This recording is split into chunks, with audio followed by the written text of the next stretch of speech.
past the chat.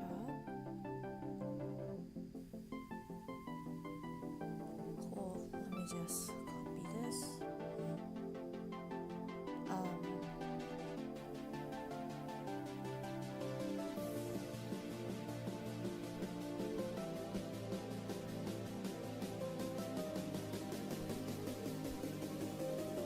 Tools.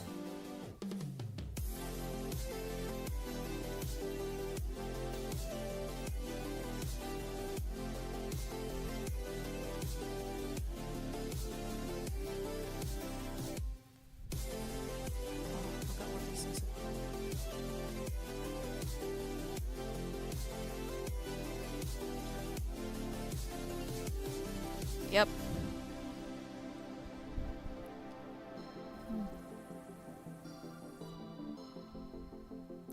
I have to check the cool.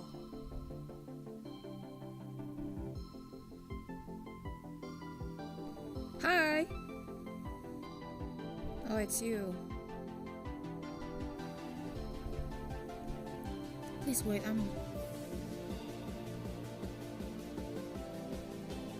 Oh, I'm doing fine. What's up with you? How have you been doing? I'm setting everything up first. I'm not gonna stream for long. Maybe like an hour or two. Just wanna know how everyone's doing.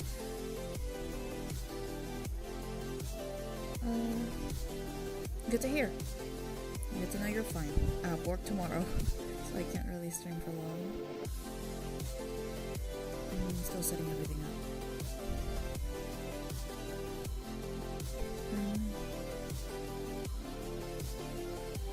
No, this is not the right one. Okay. I still can't come up with something. It's hard to juggle 3 fandoms.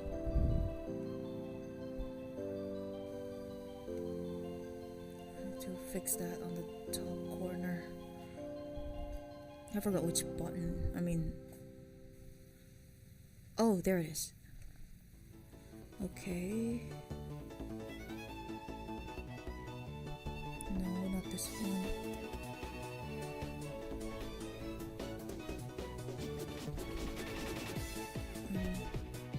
There you go. Thank you. This is a rare opportunity because before Valentine's next week, which is on a Saturday, that is a very convenient and genuinely perfect date for Valentine's Day. And the day before that is Friday the 13th. It's like literally the bad luck day, and I have to draw something about it. The world is literally giving me signs to draw this.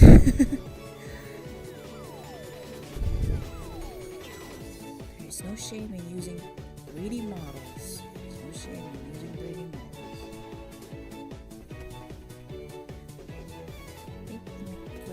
App so it doesn't.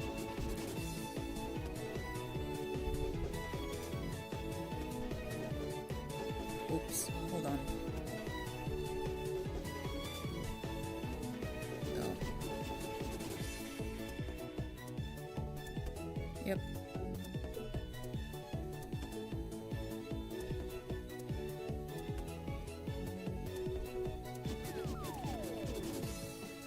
Okay. I think I set everything up already.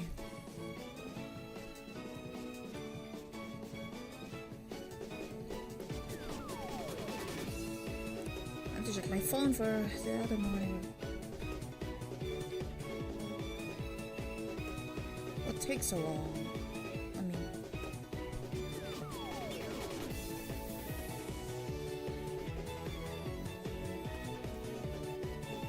Okay.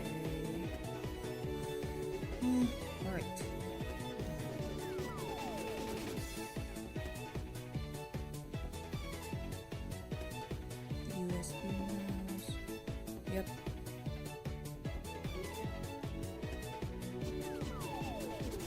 share this to here. And that should do it.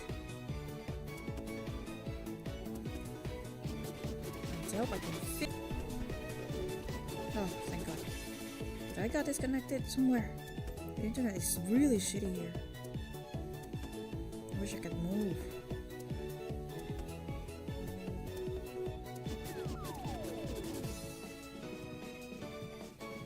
This stream isn't ending, right?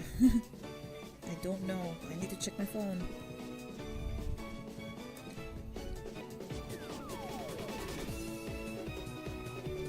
Wow. Oh, thank God. It's not ending. Cool. So, anything new happening lately? I'm not exactly the type of person who check the news or anything. So saving enough. What? Oh my God. Oh, the internet sucks. The internet sucks.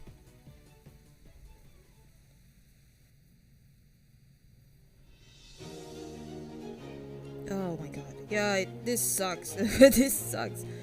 Please be patient on my phone. Oh. Okay. I still have some, The internet sucks. The internet sucks. Oh my God.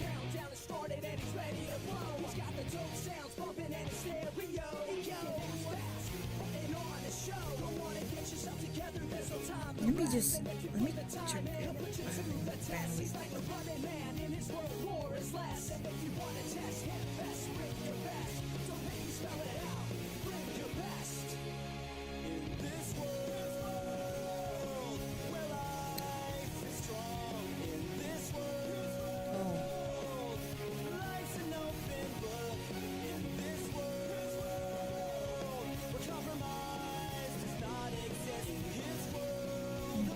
I still have some bunch of load of mobile data. Hold on. Hope it doesn't bug on me.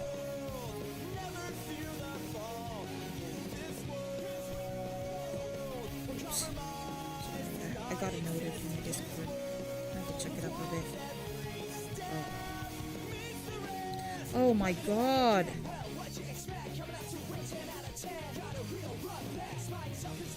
Oh, never mind. It's just Genshin stuff. Sorry.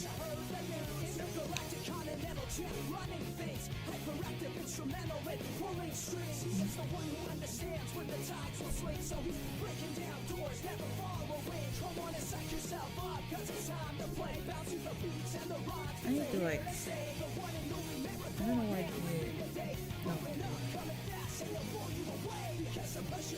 I'm still.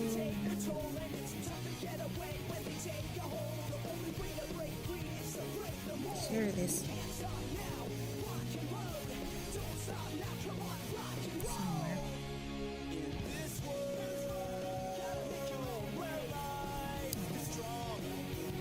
So cat video. That was easy.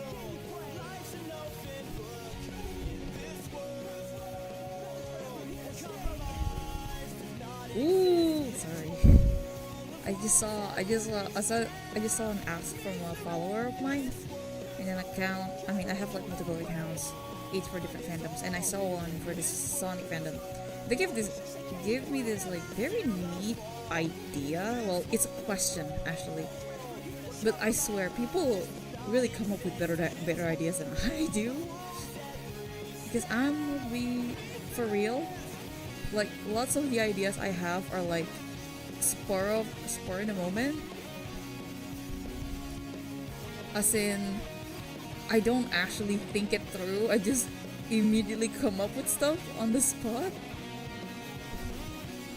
That's how I form my AU and literally any stuff that I draw. And it's just so neat because, you know, one of my favorite things about drawing fan arts, and I think, well, maybe not many people think this far, but one of my favorite things is like people speculating on what you're drawing or your overall concept. That's like one of my favorite things ever. Like, you just make something that's based on pre-existing materials, and you make like something slightly new with it, and then people start asking questions about it. It's like so fun. That's like one of my favorite things about fandom. Also, if you find my voice maybe a little bit quieter than usual, though I'm not sure personally, but if you do, it's because last week I got a noise complaint. I mean, the walls isn't really thin or thick actually. Maybe I just unconsciously speak too loud. I do that a lot. So I'm not gonna like yell or shout because, you know, this is how it is. Maybe one day when I have my own place with no neighbors, I can yell out as much as I want. But anyway, where was I? Right. So somebody like asked me about a question about the overall thing about my AU, in which I come up with something literally like spur in a moment. I didn't think this through. I just thought it's a cool, funny idea. And then I go through with it. Like, I keep going and then keep going, and then, oh, it becomes another AU.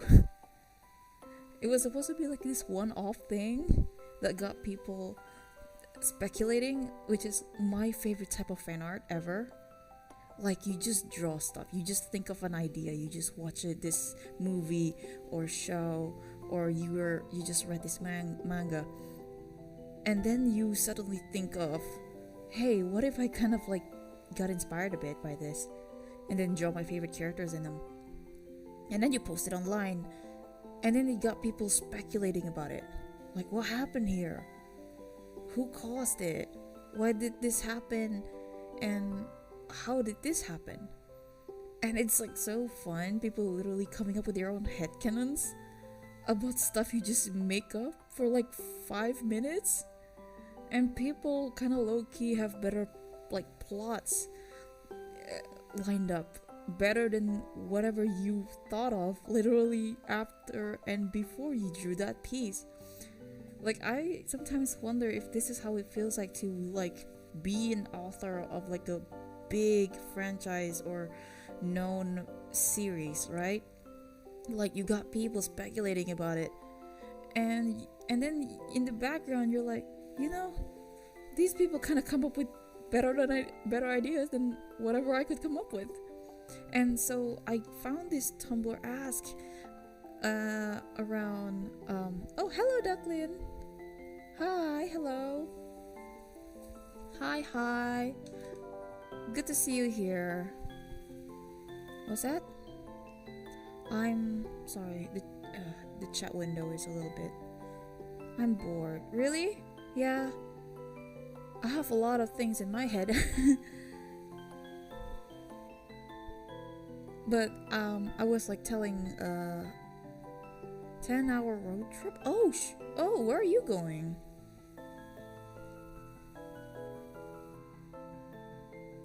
Like on a car ride? A bus?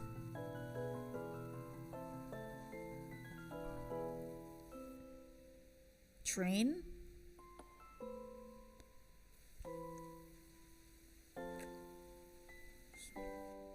What's the occasion? You want to visit somebody? Or is there like a concert, or?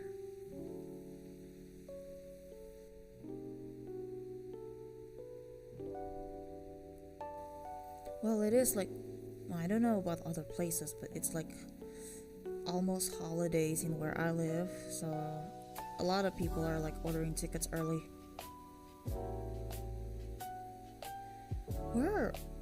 What's the occasion? Like, are you moving?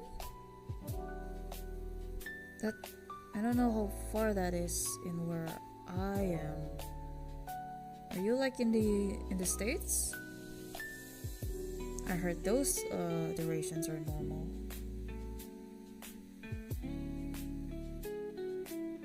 A school thing?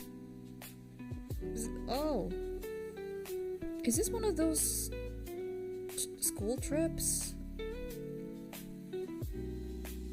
Like you gotta go somewhere like rural, not really rural, but I don't know, it's either like for you gotta visit a village or an outdoor activity, one of those. That's so far away though, like a whole day. Hope you're like occupied with something.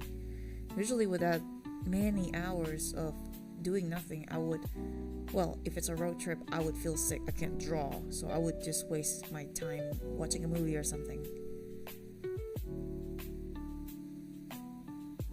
Because movies are long. They're like an hour or two. So you can just watch through your favorite movies that you want to come up with. I mean, since you're first.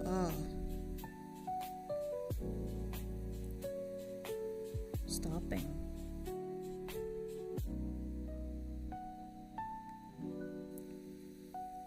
I wish I could go on a trip right now.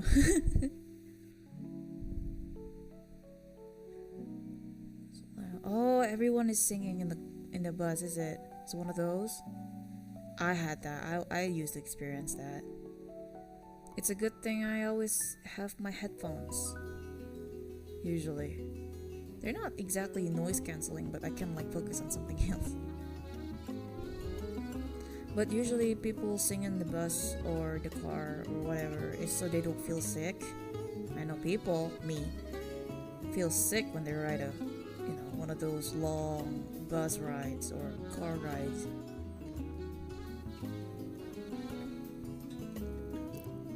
Because I'm an easily car sick person.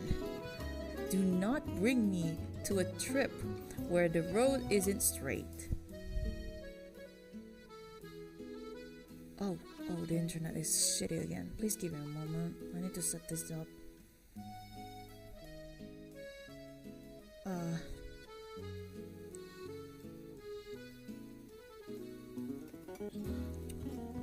What the heck does this mean?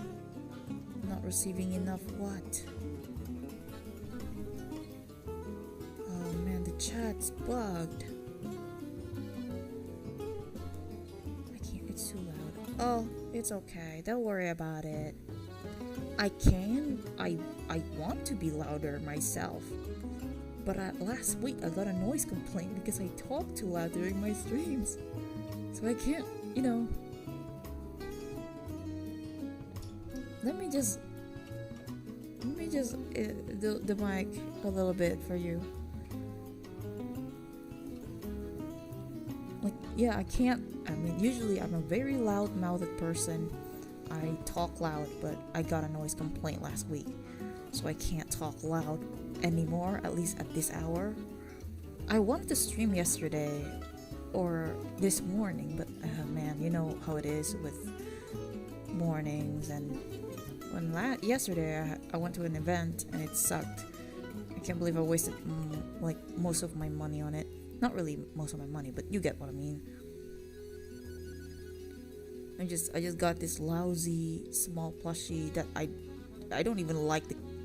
It's not really my favorite character, but I waited for it for 2 hours. I can't just come home, bringing back nothing. So I just got one, whatever I saw. It's not of my favorite character, but yeah, it sucked. Kinda wish I just streamed all day yesterday, but yeah. But yeah, you're probably just gonna see me draw then, if you can't hear me. But anyway, I was like telling a story. I don't know if you can hear me still, but I will still tell you. I will still tell it for people who rewatch this live stream later. But so there's this one person that sent me an ask on Tumblr. It is the Sonic account that I have, and he said something. Well, anonymous. They said something like literally asking a question. They're just asking a question, but it gives such great ideas. Like, I didn't even think about it. Like, it's one of my favorite things about being a fan artist. And I suppose just creator in general. Actually, no. I don't want to refer to us as creators. It's like creatives, because creators is now synonymous with people who make content, and not every art is content. So anyway, creatives, right? This is what I like being a creative, is that you just create something, you just make something, and people just kind of speculate it in the comments section. That's like one of my favorite thing ever. Like, you just create this thing, and yes, it leaves an open-ended question somewhat. Like, for example, you draw something and this character looks all bloodied up and there's no context behind it. It got people questioning, right? Like, what happened to them? Who did this to them? Why are they on the ground, in the pool of blood? It's these intrigues that, like, is one of my favorite things about making fan art, or just like artwork of characters people care about in general. And because of that, they share ideas in the comments. They're like, oh, what if this happened? Or what if this is the cause of this? And like, it's so interesting. And some of the ideas are so good.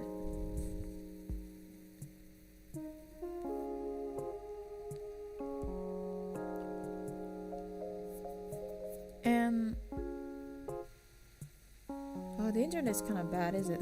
But please dismiss that. Anyway, so, and then this guy, like, recently I created this whole new AU literally out of thin air. I did not think this AU through at all. I just thought, hey, what if I drew him like this because of the official art? Like, if you're a Sonic fan, you know what I'm talking about. There's like a recent official art by from Sonic Team that depicts Silver the Hedgehog with glasses, and it's like, it kind of opened my third eye a bit. And then I started, hey, what if he continues going down this path and he becomes like a professor or something when he grows up? Because, you know, Sonic characters, they're like 14. Like, obviously they can't do stuff right now. They're like an actual teenager. But like, if you, like, you know, push it through, maybe they will end up somewhere when they're like twice their age. And so I drew Silver the Hedgehog as a professor. Like, he's already in his 30s, he's a dad and stuff. And then people start pointing out details that I never really thought about, and how it like ties in with this whole alternate universes I literally just made for fun. Like, I didn't really think it through and how the story starts and ends. I just thought of ideas and then jumble it up together. And this one person on Tumblr asked, of course anonymously, they asked, is this Professor Silver future aware of the multiverse and is like trying to prevent this big bad from happening? And it's like, I don't know, but that's a great idea actually. Because, you know, in this AU he's like a professor, and then it's like, I literally just thought of that, like, you know, because I make like lots of AUs because I have a bunch of ideas. And then someone in the Tumblr, like, they ask a question, but it feels to me it's like a suggestion of ideas, because I did not think of that. I did not think of like the reason why, you know, he expected Silver's arrival in that art I drew the other day was because, you know, he probably experienced it before, and he wanted to like guide his past self to defeat this big bad that destroys the multiverse or something. That's like, holy crap, I did not think of that. I will maybe steal this idea.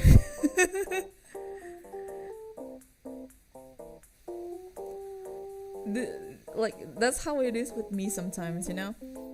Like, I saw a movie, or I read like a fanfic, or I read a book, or whatever. I consume media. And then the idea is like so good, I was like, oh, I didn't think of that. I should draw that on a random Tuesday. And then I accidentally made an AU out of it. Again, I keep doing that.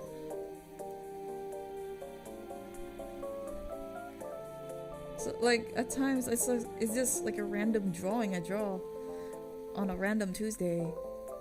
And people seem to like it. And I didn't really think that far ahead. But people like it, so I keep drawing it. And I got my own ideas as I keep drawing them.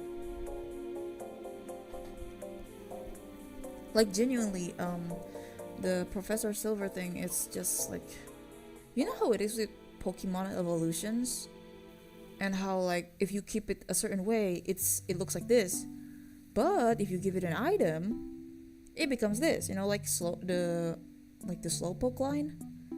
Like you give it a King's Crown and it becomes the Slow King, but if you just let it be, it's just a Slowbro, something like that. That's what Professor Silver is. Because I had my own like initial interpretation of what Silver's future is like. It is kind of similar to Miju's plotline, just, you know, again, slightly different in appearance and also different fan kits. But, you know, I kind of been thinking twice about that approach, because this AU that I mean, not really AU, but like this initial future Silver had is like not really a super happy one. I mean, it is happy, of course. He got together with the person he likes, and you know, he's like a Queen's concert, which is like a big deal. And he had a family, that's great. But he's always away. And like, you know, in some interpretations, even in some fan arts and fan fictions, he kind of depicts him as like, you know, an absentee father, because he just keeps going to the future to solve his world's problem and leaving his like family behind. And it's like, okay, this is kind of not very good now. I mean, it's good in a way that, you know, they're not that type of couple that's like need to be each other 24/7 and stuff, but I think it would be nice, you know, especially since they got kids. Yeah, I mean, yeah, but like I've been thinking twice about that concept, and I thought, actually, I kind of want him to be around a little bit more. And you know, I come up with the Professor Silver concept. Because in this AU, it's like, well, it ends up the same. It's just that Silver kind of got more educated, you know. He went to college, and he actually tried to do it in a less, you know, I have to go away approach. Like, because if you notice the IDW comics, right? I know it's not canon, but I'm stealing some of the ideas from it. But you notice how Silver in the IDW is just around. Like, I get it if it's like the Metal Virus arc, because yeah, that affects his future. But after that, it's like he's just around for no reason. What is he doing there? I mean, I get it, you know, his friends is in the past, but he's not really doing anything, you know. What's the urgency? Why is he sticking around? Is like being part of this like club with Lanolin and everyone affects his future in any way? I don't think so. Oh, bye, Ducklin. Thank you for sticking around. I'll see you later. But anyway, so I took that weird decision, you know, because I know, and I think Gaps also noticed that Silver is just around for no reason. He's literally just wasting his time in the past, dealing with past problems that has nothing to do with the world ending in the future. So I kind of make that, you know, a thing in my AU.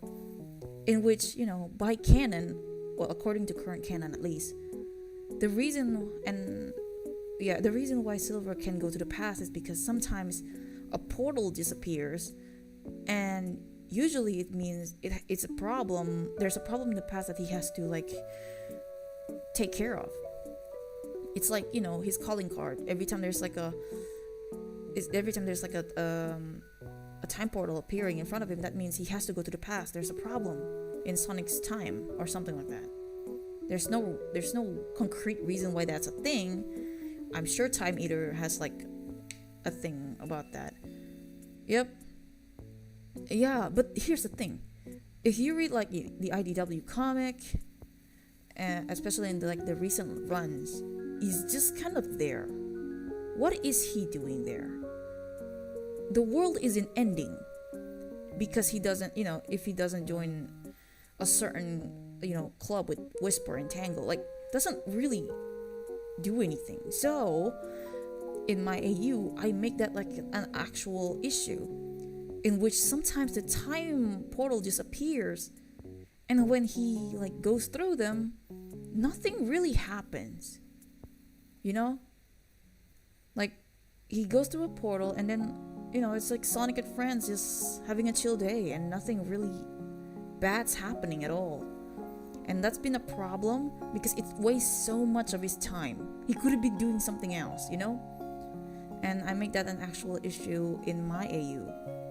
And for the Professor Silver approach is basically like calculating which time warp, not time warp, which time portal actually leads to a problem. Instead of it just being, it sends him to the past. But is it like something happened there, or is there like a problem he needs to fix? So if there's like a time portal and maybe some technology he helped make or calculation he formed means that nothing actually happened, the time portal just appears, then he won't jump in. He will only jump in when there's like, I don't know, Ifrit comes loose or something, or there's like a giant perfect chaos or whatever that caused the future to flood or something like that. But if like the problem is just, I don't know, Amy needs to bake a cake for Sonic's birthday or whatever, then he won't jump in. So yeah, that's how I solved the issue that I had with my own AU with Silver's future. But of course, I'm not gonna abandon the previous future that I have for him. So I made it like a branching parallel future, in which, a better future would be that he actually becomes a professor. And when he does, he actually managed to, how to solve his problems in the most effective way without going to the past and doing nothing but hovering there. He only comes back to the past when there's actual stakes at hand, like the world actually ends for his future type of threat. Maybe he can come for a visit once in a while, but yeah. Oh, hello! It's Girls Lana. Have I seen you in stream before? Sorry, I kind of forgot names, but it's good to see you regardless.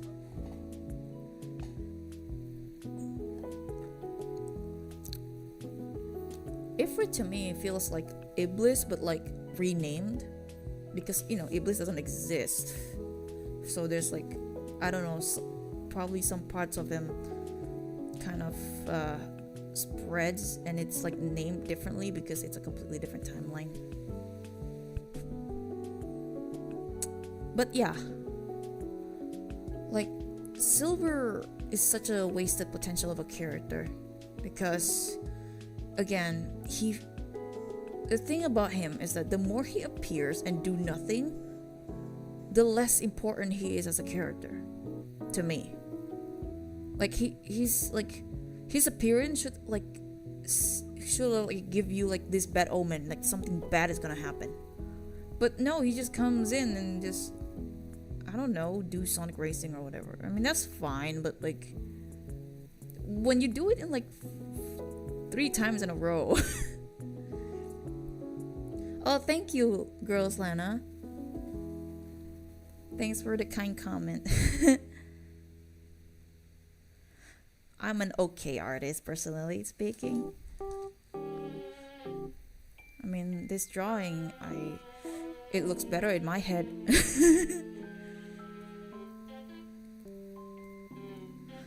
But yeah, that's where the AU came from, the Professor Silver thing.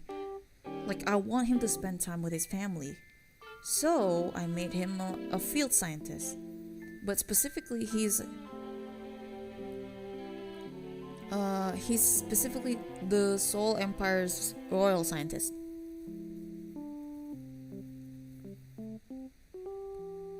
So he's like, well, he still goes to the future, but he will come back, before dinner, something like that. Because in this one, again, it's already been established in the canon that Silver doesn't actually have a home. He's like an anomaly, even in his own future, in which like everything changes, but he doesn't. He doesn't get affected if the future is like destroyed. He's there. So like, what makes it any different if he's in a different world where it's not even his world? So like, he's not really affected by whatever circumstances it is in another world. He's like an outsider to any world he's in. I think it's a little sad that while it's confirmed that he has no home, I think it'd be nice if he finally finds a home. And because the future is too fragile, it changes too much. Like in a blink of an eye, it's suddenly this utopia, but then the next, it's like completely desolate and no people, and there's Iblis or whatever iteration it had.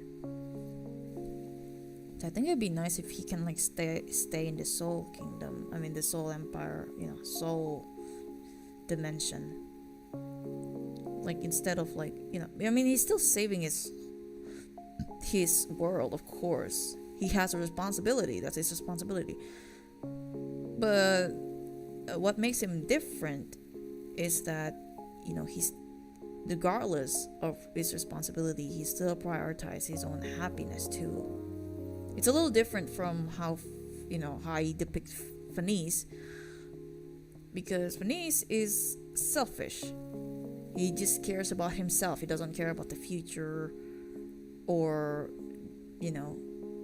whatever responsibility. He doesn't want to take responsibility, and he doesn't want to save it. He just wants to enjoy the fruits of it without the labor.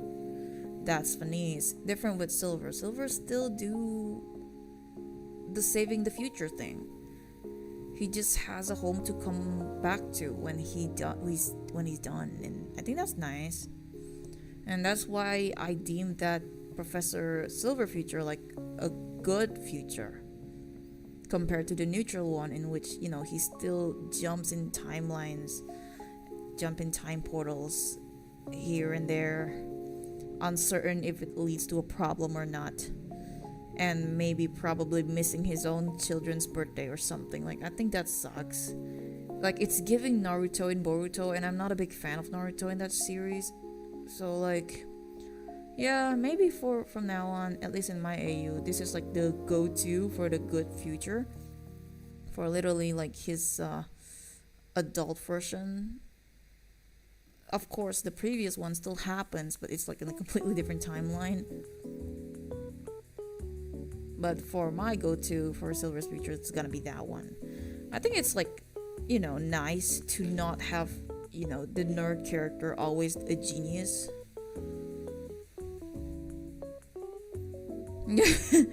because it's like a complete misunderstanding of, and I guess simplification of, scientists in movies and like medias and stuff like that. Like, I speak of this as someone, I teach at universities,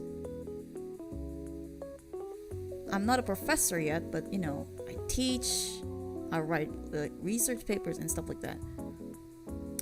The thing is, like, you know, us people who work in education, we're not always super smart, you know. I mean, especially me, I'm not really smart. I just have good ideas sometimes. And I'm projecting myself to Silver a little bit there. But, you know, it makes him relatable to me.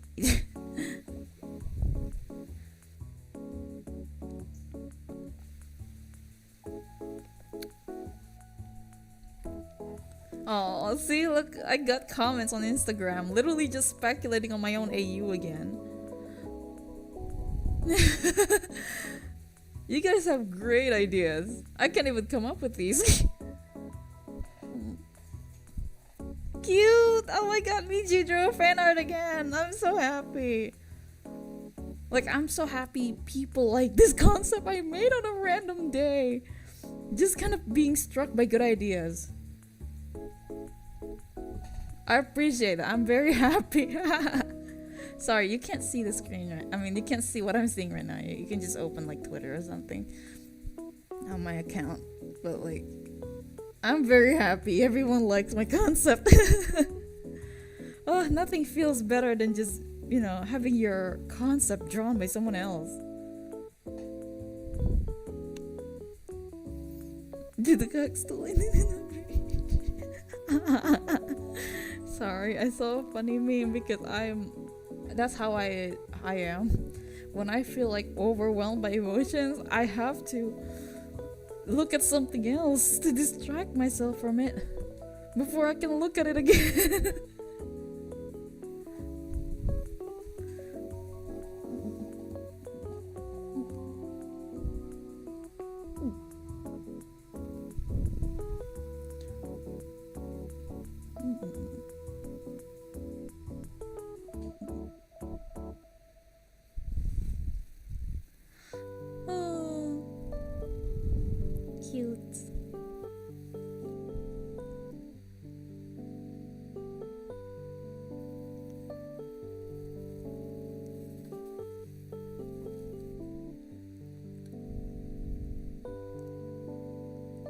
I'm glad everyone likes my Aerial. I'm very happy.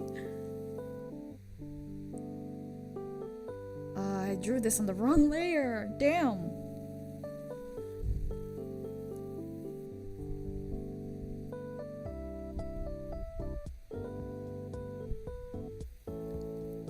Give me a moment. I'm still processing. I'm still processing things.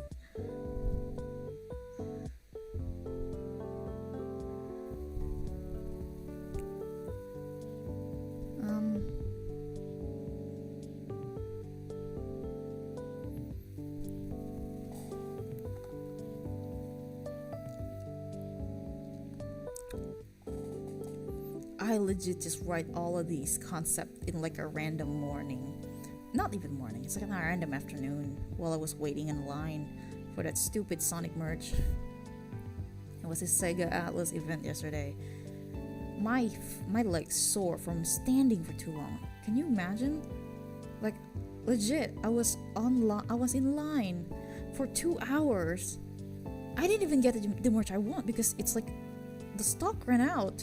Somebody hoarded a whole Sonic merchandise, and what's left was like these Amy and Knuckles ones. And these characters, I'm sorry for the fans, they're not exactly on my top 3 favorite characters list, you know?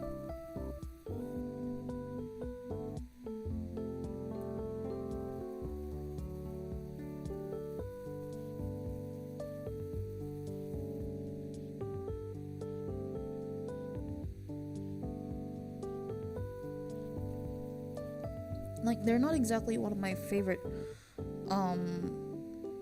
characters, at least on top 3, no. My top 3 favorite Sonic characters are Silver, number 1, Blaze, number 2, and Sonic, number 3. And that's it. There is no one on the 4th to 10th because I can't decide. Maybe I'll put Vector on number 4 because I keep memeing about him. I mean, you don't see it, but I keep memeing about him in my head. But yeah, again, like, oh my god, I'm still processing this. Please give me a moment. Michi drew me a fan art again, and it's like, I don't know. I'm smiling very widely right now.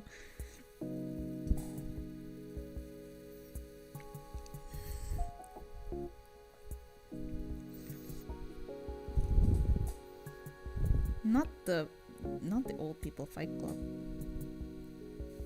Oh man, I should somebody reminded me in the comment section of the post I made on Twitter of like the silver future thing. And somebody mentioned how it looks like I was making like a Meet the Robinsons reference, which I did not. It was a complete coincidence. But at the same time, I grew up with that movie, so maybe I just unconsciously, subconsciously have that idea while I was working on it when I was drawing Silver. But legitimately, who I thought of was Milo Thatch from Atlantis. You know, the main character, the Nora with the like glasses. That's who I had in mind when I drew that Silver.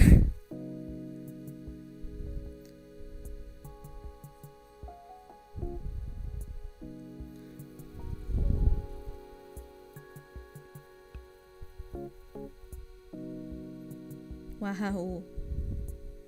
It's also troublesome. I really like those memes.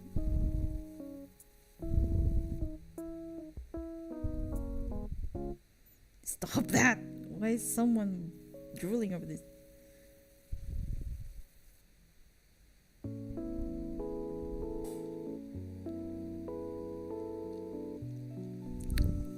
Hehehe.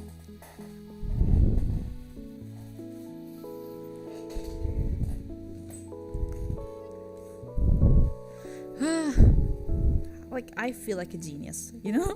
People liking my AU and stuff. I didn't even like think of it that big. I mean, you know what I mean.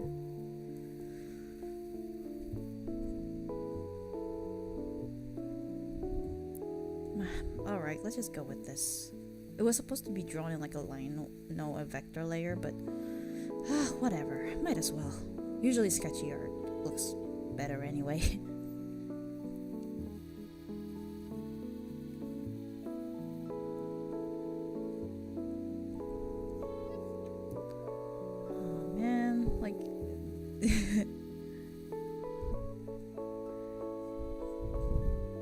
I got inspired by like an art on Pixiv.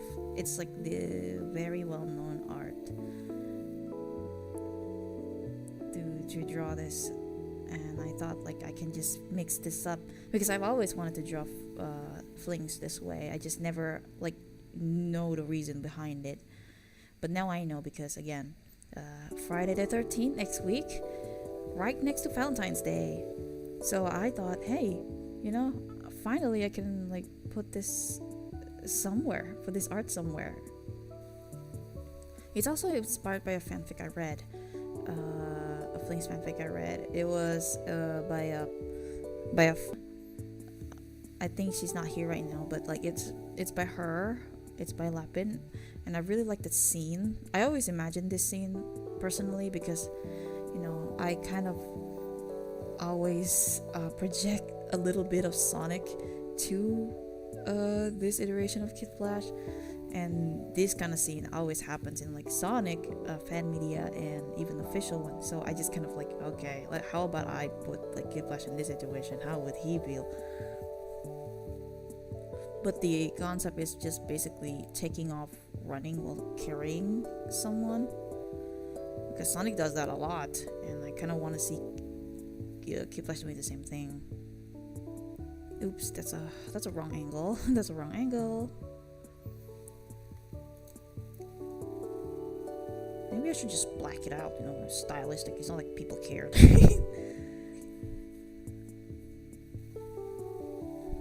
Maybe I should not draw it that way. I think the angle is kind of weird.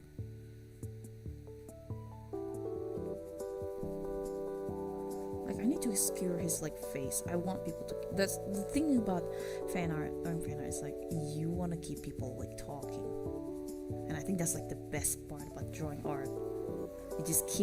You try to come up with ideas that is like, how do I keep people talking?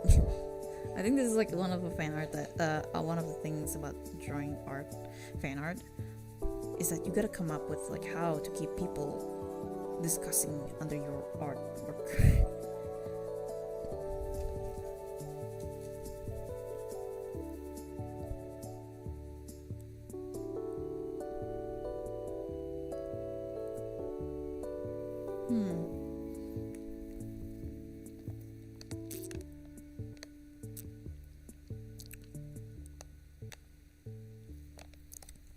Oh, somebody commented on my post.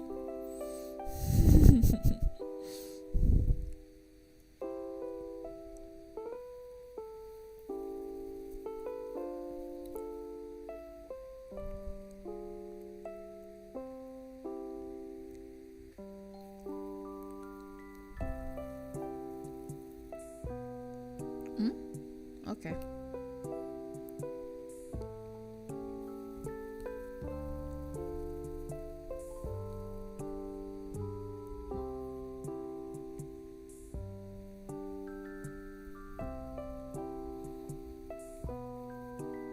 Have I posted this on my yet? I don't remember.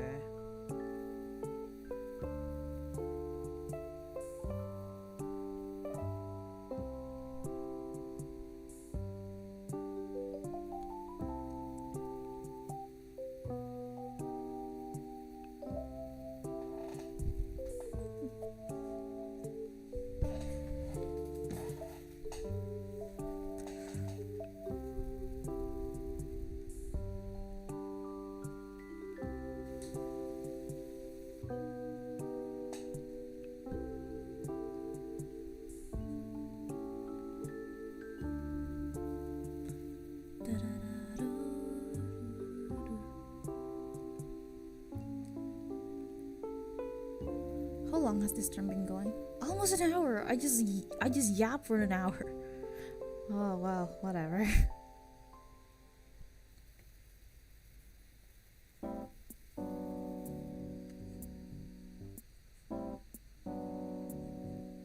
No. I can't like of course I can't stream for too long. Like my limit for today is like 2 hours, I think. Because after this I need to like do my commissions because it's due tomorrow. Of course they are.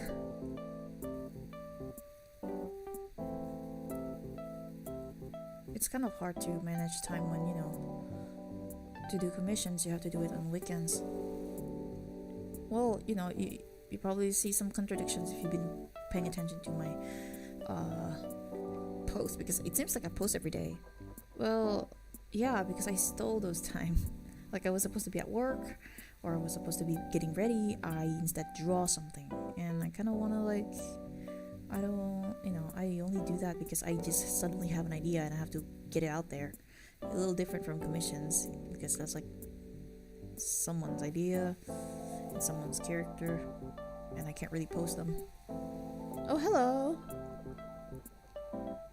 Pinky Fail. Are you a new face? It's good to see you here.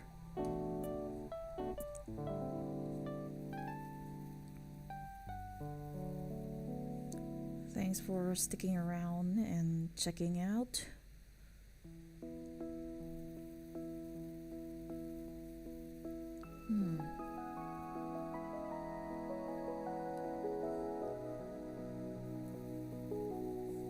Please don't mind me yapping to myself because that is how I process thoughts.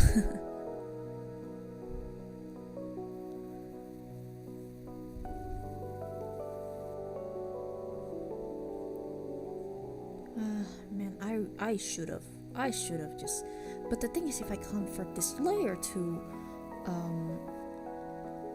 vector, the texture will be all screwed up like this.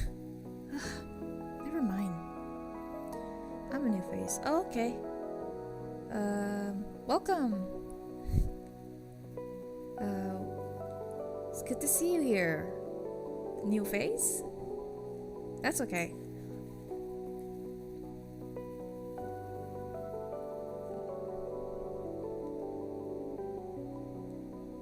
I hope you're doing okay. As you can see, I'm very bad at small talks. I'm very good at trauma dumping though. Are you drawing DC comic characters? Yes. For this one, yes I am. Because, you know, I already draw a lot of Sonic for the past 2 days. So I thought I'd just draw DC this time. I just go back and forth like that.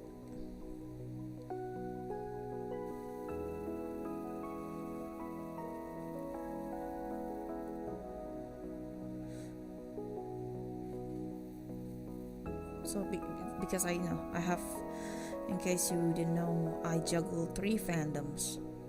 Though I mostly draw for 2 fandoms nowadays. Because the other fandom is like, it's big enough. It got like fan arts every day, so it's like different. Like, well, if I'm just gone a little bit, it wouldn't like cause a ripple or anything.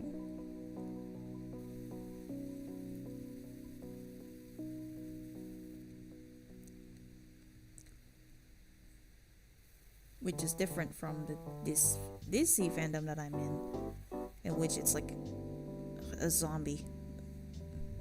If I don't pose, you barely see anything.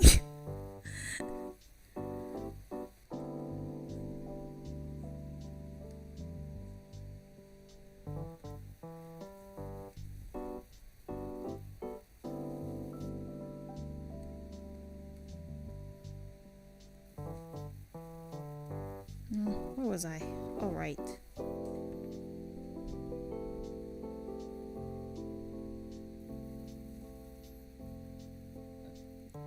Ooh.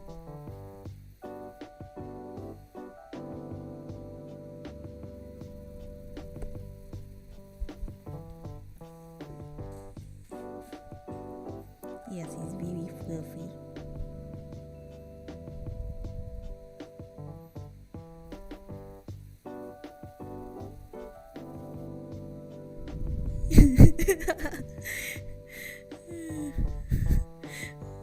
What even is that video? I'm sorry, you don't see it right now, but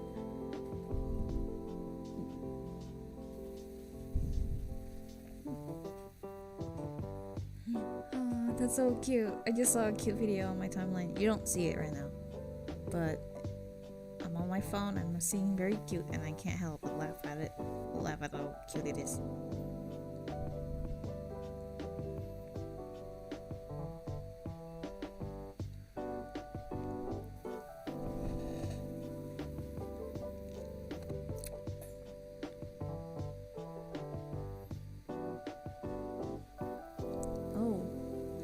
May I ask, how can I find my art style on digital? I only draw traditional. Oh, I draw traditionally too. I just draw on digital because it's more convenient. My camera is very bad, so I just draw directly on the computer, And also, I don't like to get my hands dirty. That's why I draw digitally. But to find art style, it's actually very simple. So, of course, I'm saying this like as an artist too, but you have to draw with references, right? Like, for example, when you're like, again, with this bridal style carry kind of like pose, you maybe it's a little hard to see, but like with this like bridal carry sketches, I use references for this, right? I use there's like this image. I use this as a reference for the hands and the pose or whatever, and always use references. But if you want to know your current art style and where it's at, try drawing something from memory or without any references whatsoever. Literally just try and like maybe set up a new canvas or something digitally, and then try drawing something. Like, maybe I can just draw a face right now, right?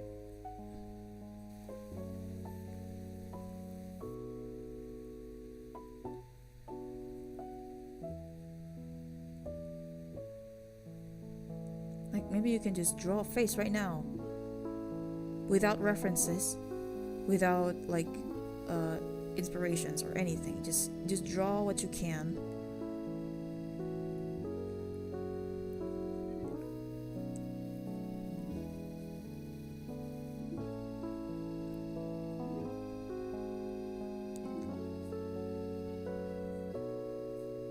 This is literally just Robin without a mask from memory.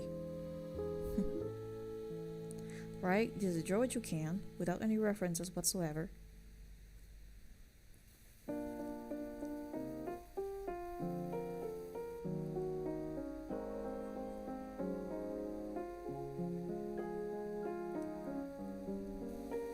And that's your art style.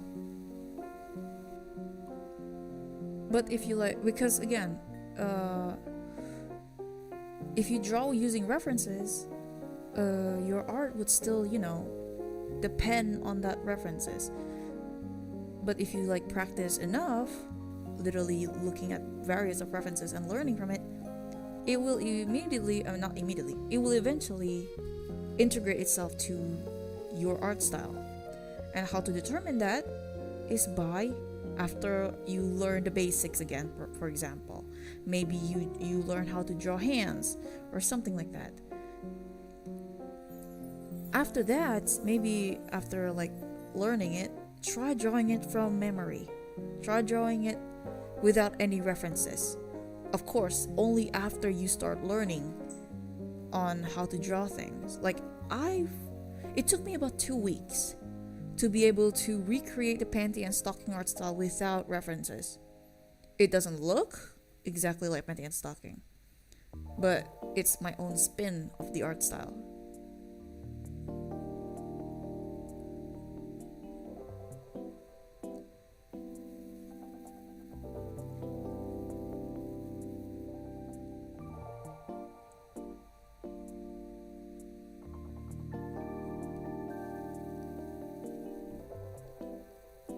Like something like this.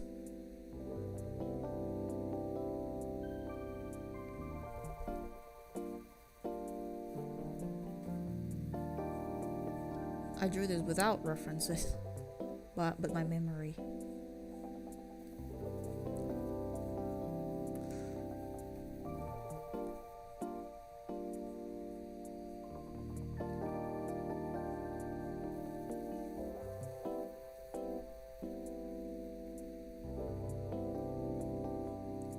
But learning art styles is exactly the same as you learning to find an art style, in which you have to look at lots of references, and after that try drawing without a reference, and that's your art style.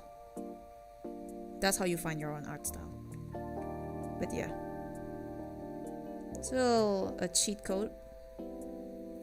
If you want to know your current art style, try drawing something without a reference. That's your art style. Hello, pop culture fan. Hi. I think you've been here before, right? Or maybe I mistook you with someone else. Sorry, I kind of forgot names sometimes.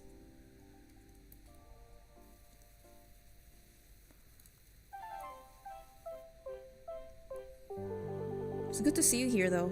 I hope you're doing well. Yeah, I think I've seen you last week.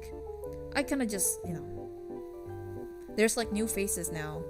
So I just want to make sure.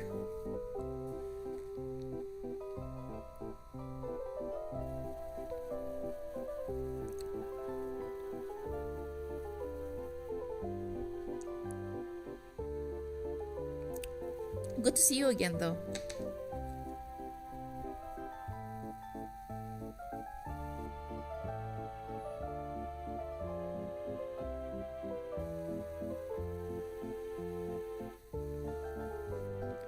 Cute. Sorry, I'm looking at something that is not on screen right now.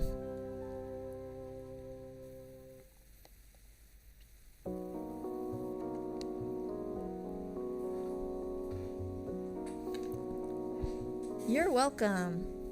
Good luck finding your art style. To form a new one, you have to look at lots of references. It's okay if you were like initially copying someone else's. it will become yours eventually. I mean, like your own spin to it, of course. Because you never can completely copy someone else's art style. There's gotta be some things that makes it different.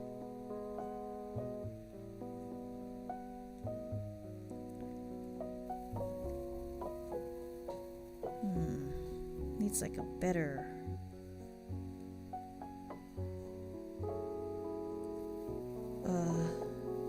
I always have problems with drawing fabric.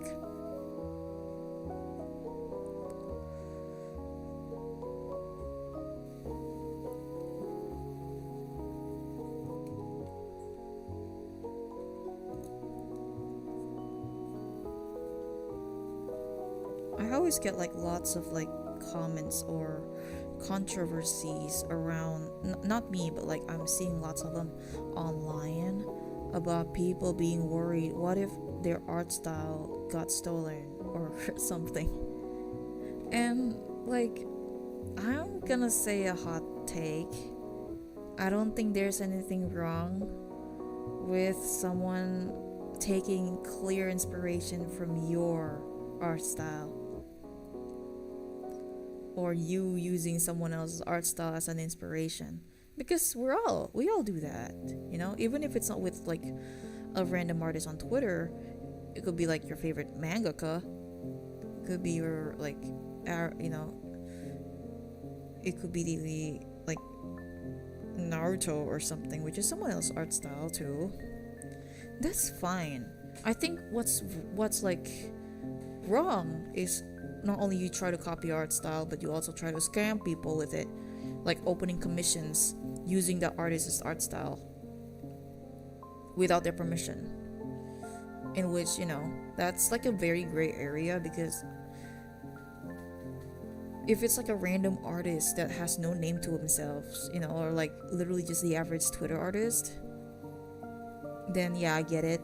But if it's like, you know, like a big corporation or a big franchise, like literally the manga of Shonen Jump or something, I don't think there's anything wrong with that.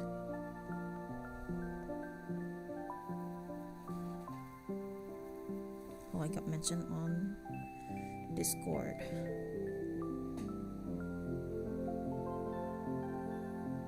Where am I mentioned at? Oh, okay. You don't see it, but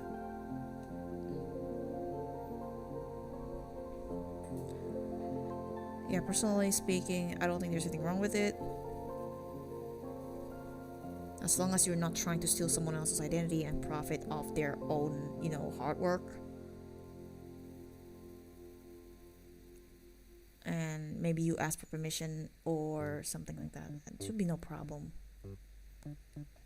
I personally try to make sure I don't copy an artist's art style, like someone else's, like a fellow artist. But if it's like, you know, like literally Hoyoverse or whatever, then it's a free game.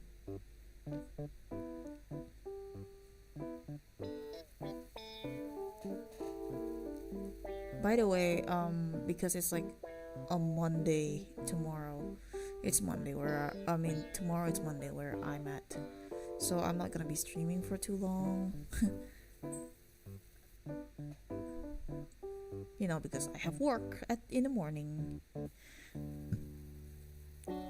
One day I will quit this 9 to 5. One day.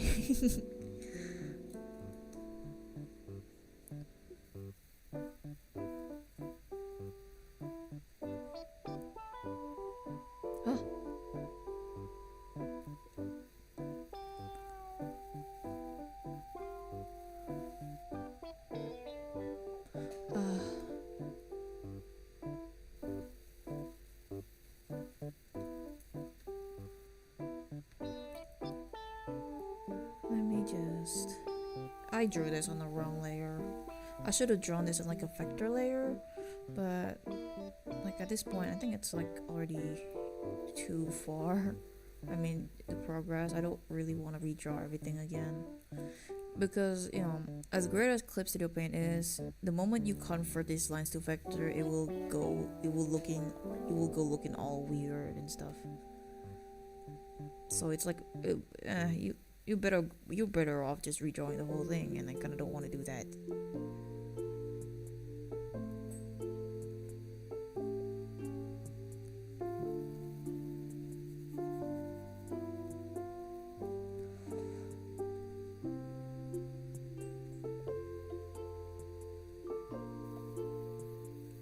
Oh, I drew it wrong. I drew the wrong sleeve. This is a classic Jinx, so she has a regular old clothes.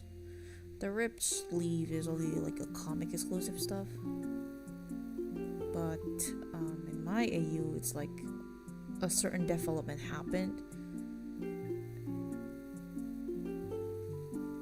but not in this one. So.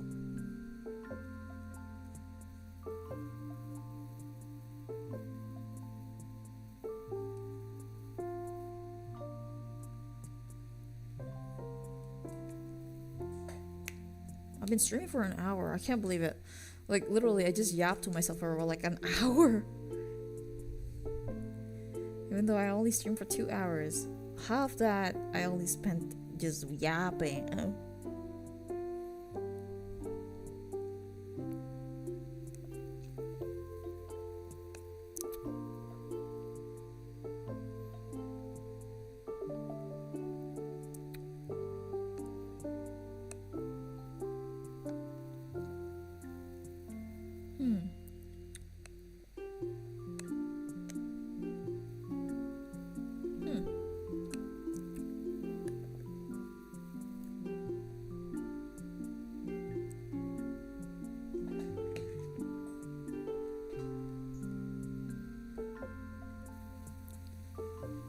You know, I heard, I don't know if it's true or not.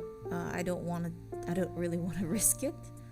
But, you know, I follow BB Knows, BB No Money. I follow him on like his social media and stuff. And according to his posts, it's like you're, you were actually allowed to create videos or use some of his music, not the collab ones, like some of his music copyright free. Like literally you can use it as for profit and stuff. Like for example, you can play it during streams and you won't get copyright strike for it. But I kind of don't want to risk it. Like I don't want to screw around and find out. But it's very cool that he says that.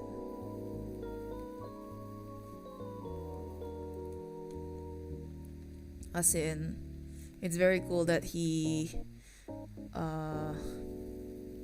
said that, you know, creatives are like free to use his music and get that bag. I think that's very cool of him. That's very base of him. They will never make me hate you, baby no money. They will never.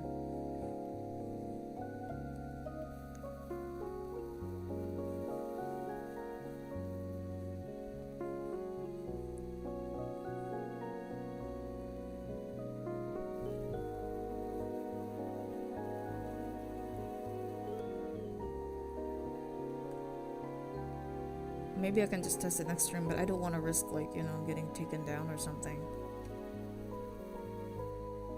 Because I use, like, accidentally a copyrighted music and I get copyright strike. Copyright strike.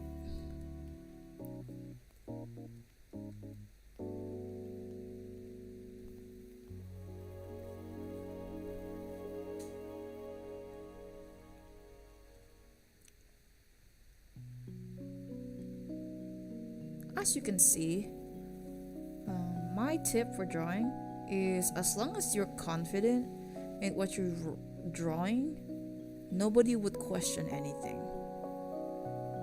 As you can see, I cannot for crap draw hands, but I act like I can, so nobody asks questions why the hand looks all weird. People just think it's part of the art style. That's fine. Personally, me, I don't like when I draw, I don't want people to pay attention to my art style, but what I'm trying to convey, the ideas I have.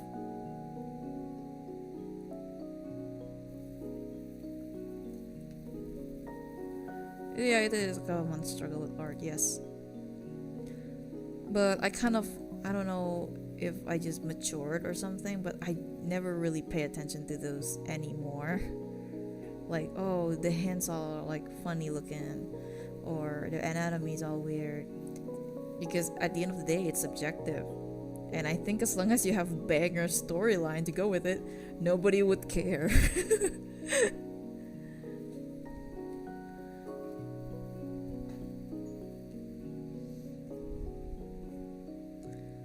The best type of fandom art is the type that gets people talking.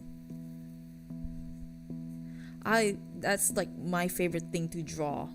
I just kind of draw a random scenario, and then people start speculating on what it's all about. When I just like watch a movie and thought, hey, maybe this would go well with my favorite thing, and I really didn't think of it that deep, but everyone else is what everyone else does. That's my favorite thing about fandoming in general. Like, people overthink stuff and indirectly give you good ideas, in which I steal them.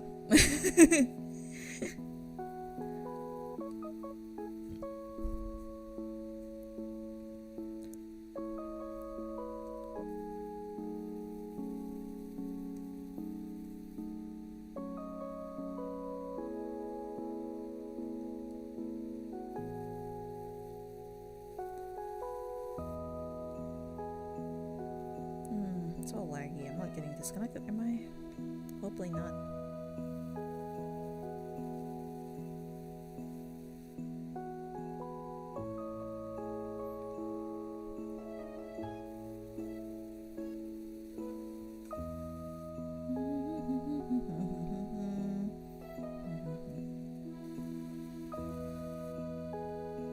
Color art style? Oh, don't ask me about that. Because I don't know either. I never have an art style for my color.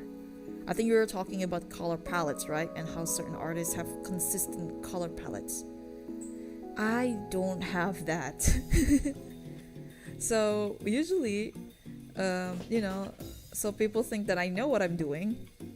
I just downloaded color palettes that someone else make and use that, but only sometimes, because there are certain days that I want to color this something a different color, so my color isn't really consistent.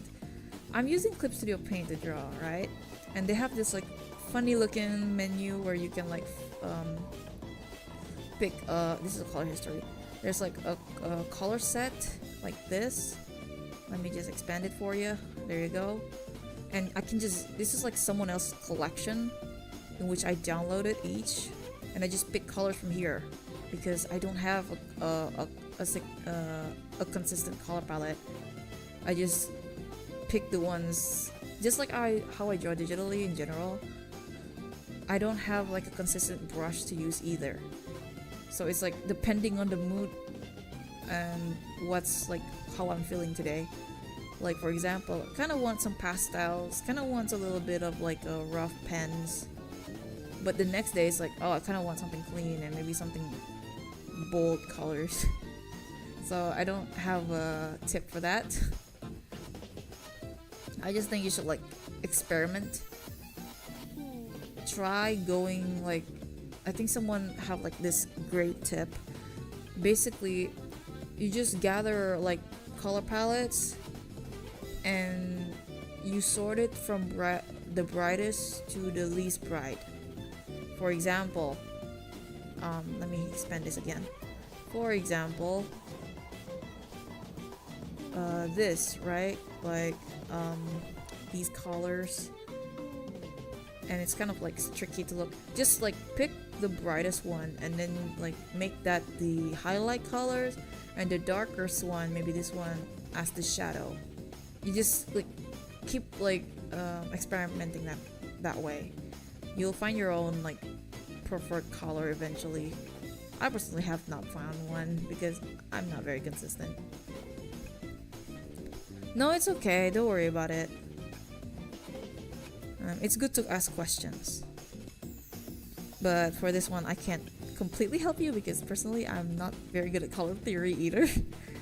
I just think a green color goes good, so I use green. There's no thoughts behind it whatsoever. I remember drawing this like Powerpuff Girl piece, right? A while back. Let me see if I can find it.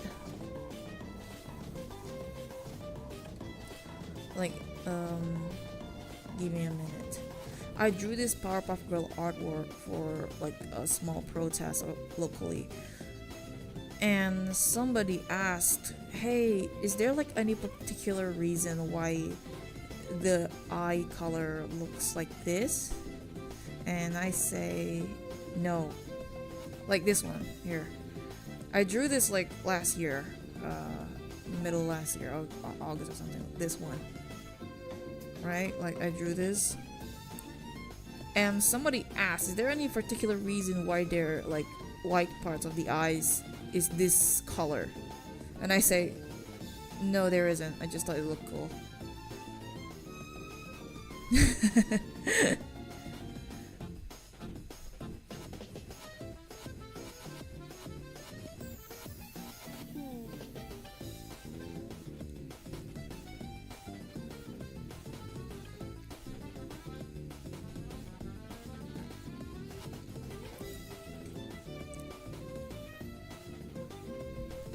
I wish I could answer you though, because, you know, that means I can solve my own problems. But no. No reason. Yeah, I just thought it looked cool, that's it. But that's okay. Just baby steps. I know some artists like practice their coloring first, and so like no matter how like messy their art style is, like the colors literally made it look all the more better. But I'm more of a line art person. I always draw by like the lines. Like I always prioritize the thickness of certain lines, so it's not really my field.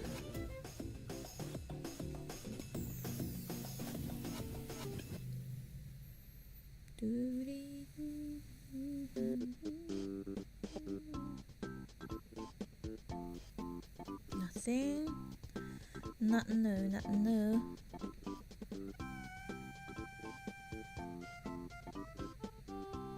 Nope, nothing new.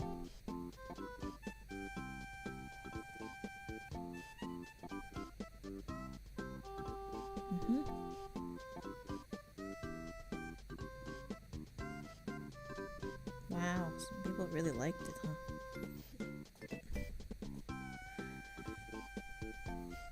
Okay, nothing new. Let me check Insta real quick.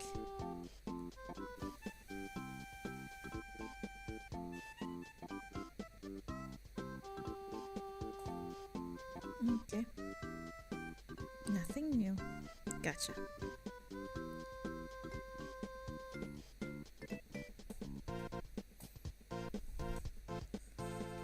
Okay, where was I?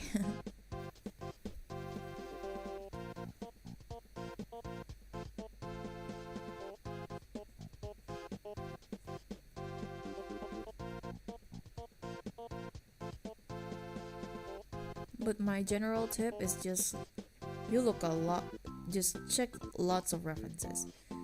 Feel free to steal the colors too, because these people don't own the colors anyway. Feel free to pick colors from like your favorite pieces.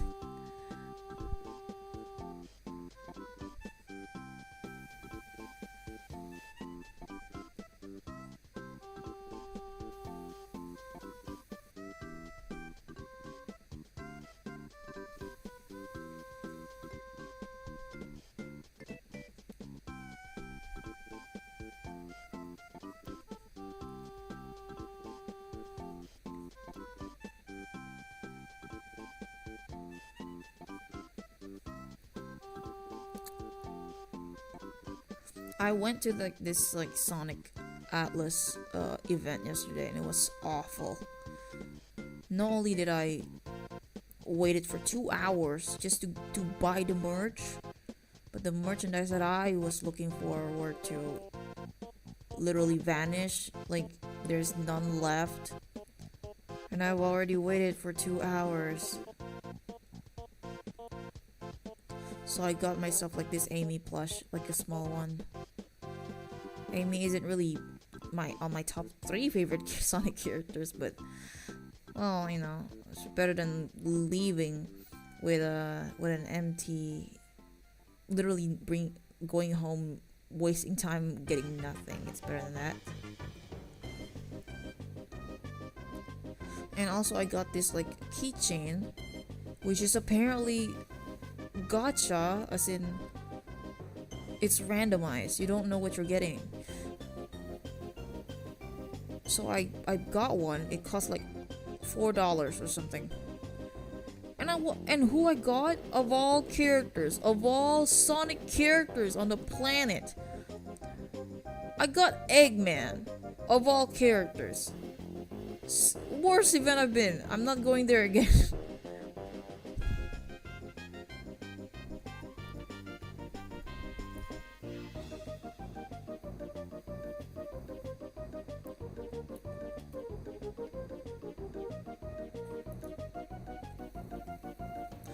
But the event is kind of a little bit, it's managed a little bit poorly. Like,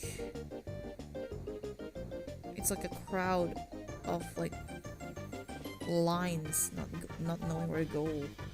Super long lines.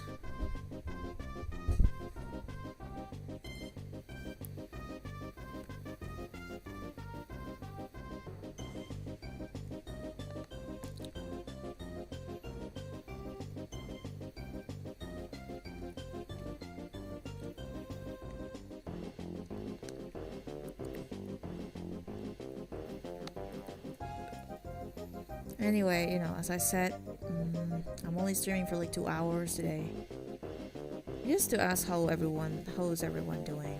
And after that, I have to like draw. I have to finish like a mission. I owe somebody, not somebody, 2 people, so like 2 bodies.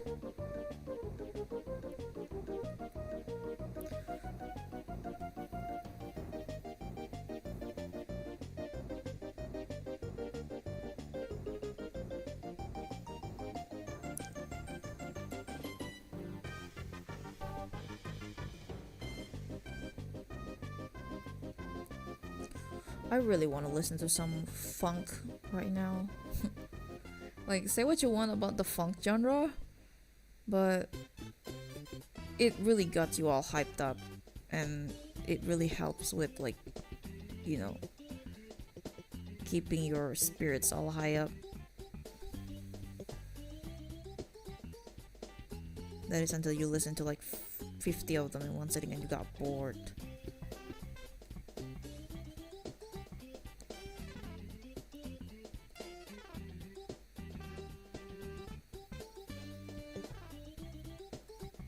Oh, you know, I'm actually like working on a video.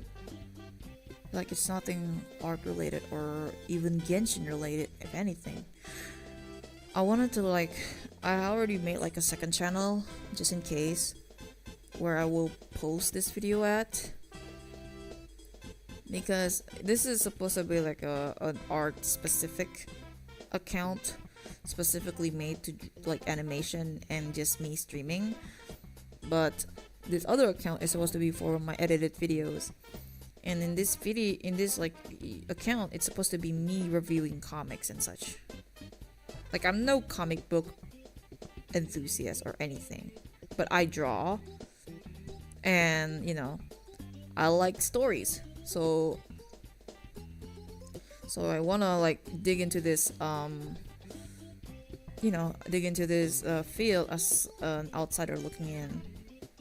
You know, someone who's not really this huge fan. Not, well, in the sense that I'm not like every stuff coming out I'd check it out. No, I'm not those kind of people. I just see stuff happening and then I look from the outsider's perspective, and that's how I wanted to make this video. in which I review the comics, but in the perspective of a non-comic enthusiast. Doesn't mean I don't like reading. It's just that, you know, I'm not a super mega collector or whatever. And one of the first specimen for this type of video is the infamous DC comic I'm Not Starfire. I saw the complaints. I was there when it first came out. If anything, when it first debuted without anyone knowing what it's about. And I remember the flack it's getting, and I wanted to give it a fair chance. So I made like a whole video of me recording of myself reading through this comic and seeing how what's the big fuss all about, and if it's like maybe people are just blowing it over or something, like it's not really a big deal and all that. And spoilers, since I don't know when I'm posting this video anyway, but spoilers, I get why people hate the main character. I 100% understand. And I speak as someone who likes to write teenage characters, as in a way that they have issues. They're like, you know how teenagers are during puberty. They're like short tempered, and sometimes they make the worst decision of their lives, etc., etc., because, you know, they're kids. And this is someone who likes writing those type of characters. And the main character sucks. Like, real sucks. And it sucks because, I mean, in terms of me as a writer, casual, yeah. But I want to give my own take about it. And, you know, again, as someone who's not a comic book reader, I'm more of like I just kind of get recommended stuff and then I read that.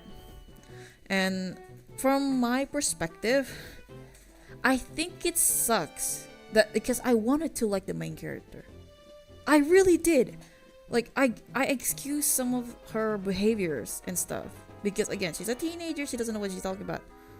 But have you ever read or watched something or consume any media that feature a teenager, and you just have this feeling in your gut, and it's like, this feels right, this feels I don't know, for some reason I feel old just reading it. And also, it's like the writer is trying to be a teenage so bad that it doesn't feel genuine. Have you ever felt that? Like, you see these characters that are like in high school, but they don't act like an actual high schooler? That's the main character. Like, yes, of course, you know, she's a know-it-all, all teenagers are like that. But why does it feel like she's just this, what's the word? What's the English word for it? A cardboard cutout of what some 30-year-old think a teenager acts like. And by the end of the story, it's just awful that I don't like her as a character. Because the story is literally framed like it's like one of those boomer comics. Like it wants to be for teenagers so badly, but the moral of the story is, see, you should have listened to your mom.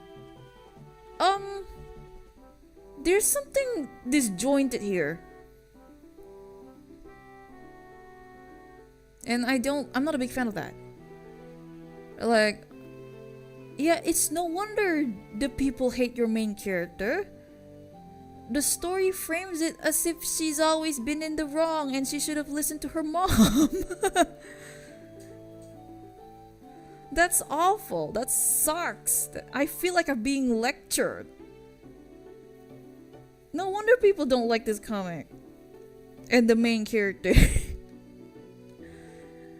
She's literally those PSAs about you should have listened to your parents, or see, like this happened because you didn't listen to your dad, you didn't listen to your mom. Like, oh, whatever, bro.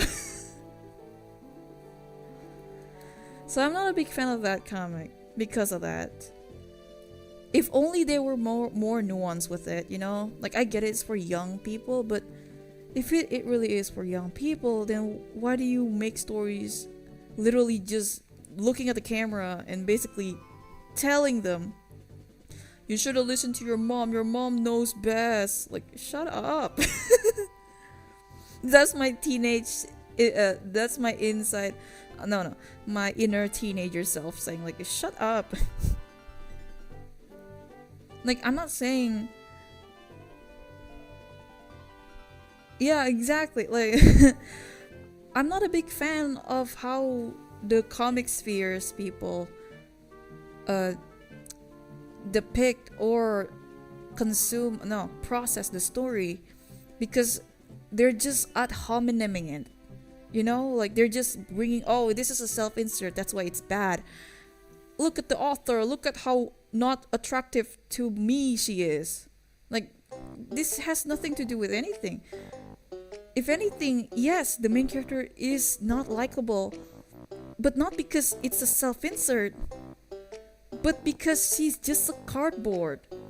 She is a stereotype of what millennials think teenager acts in the year 2020. Hi, Maria. Hello. Are you a new face? I kind of forgot names sometimes. I'm sorry. If it's your first time here, welcome.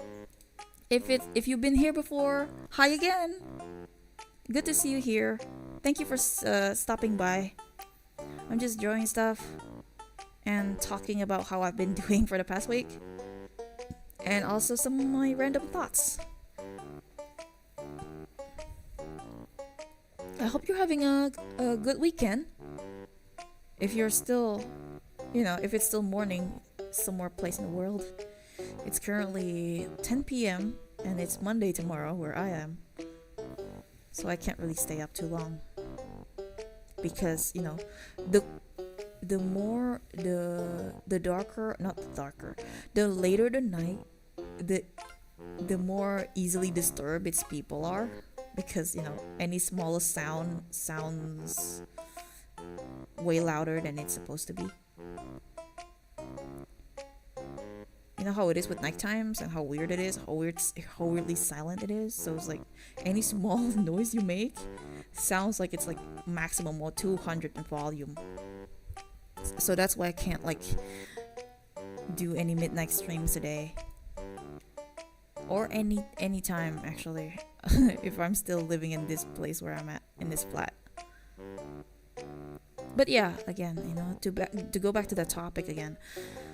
So I read the reason why I read it in the first place was because these people are giving it such an unfair review. They're just mocking the artist, they're just mocking the writer, in which I'm sure they're like nice people, because ain't no way I'm gonna believe if these are supposedly self-inserts, then why is the main character a horrible person? I'm not really a big fan of it, like if it's a self-insert, you would think this character will be like flawless, looks good, you want it to be framed good because she's the best character in the planet, but she's not. If anything, the whole I'm Not Starfire story have you root against the main character. You feel bad for Starfire, her mom, throughout the comic. And it's like, I don't know, it just feels weird. It's like being written in the perspective of the parent that never that never understood their own children. And it saddened me because, again, spoilers, but in the end, the main character, Starfire's daughter, got superpowers because, she never had superpowers throughout her life. And then her mom is dying and that's what unlocks her powers. That is so bullshit. That is so bullshit to me. That is like very cheap story, very cheap way of like telling it. Because throughout this comic, I actually wanted it to be like, you know, even if you have no powers, even if you don't look anything like Starfire, you are still her daughter. And that's okay. But no! She ends up getting powers. She ends up getting red hair like her mom. Like, so you are like Starfire, I guess. But like, does that not go against what is built up towards at the beginning? That you're nothing like her mom. And it shouldn't be that. I think personally, this is my opinion, I don't think the moral of the story should be you are exactly like your parents. Like, that kind of sounds awful, isn't it? I think a more fair way of framing it, like the overall morals, is, well, you are nothing like your parents, but that's okay. Because you're you. You're not your parents.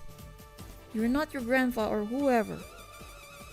And you're different, and that's okay because you're you. And no, in the end it's like, oh, she's just like Starfire, like they have similarities after all. I mean, that's fine, but again, it goes against what the narrative I expected it to go to. And it sucks. It feels like a coward's way of going out, you know? You either go all in or not at all to me. And this story feels like it wanted to go all in, and then it just cowards itself. It's just never mind, actually. So it's like too bad. I kind of wish that at the end of the story, Starfire accepts her daughter as she is, because throughout the story, it is shown that she's like been waiting. Hey, my daughter doesn't have powers. When does her powers gonna come out? Because she, you know, like Starfire has these expectations.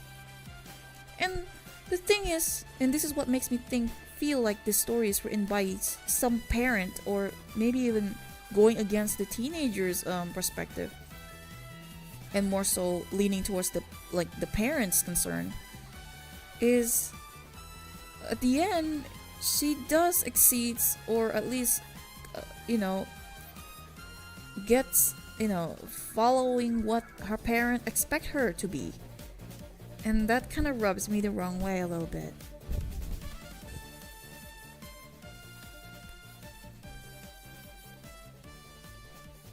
So personally, I think the story is bad.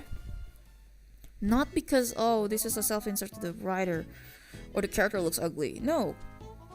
It's because this feels like it's written in the perspective of the parent instead of the main character. Like, you see the main character is being this unreasonable teenager, and that's normal. Teenagers are unreasonable. But it's like to the point where it's like you cannot root for her. You cannot root for her. Because the character is a jerk. She's a jerk to her friends. Like, to the people she even had a crush on, she's a jerk to. And I can't root for her at all. And I wanted to, believe me, I did. I have a full recording of me just crashing out over the main character. Because she makes such awful decisions. And again, that's normal. Teenagers make horrible decisions. But they're not justifiable in her perspective, you know? Like, this is not good enough for me to root for her.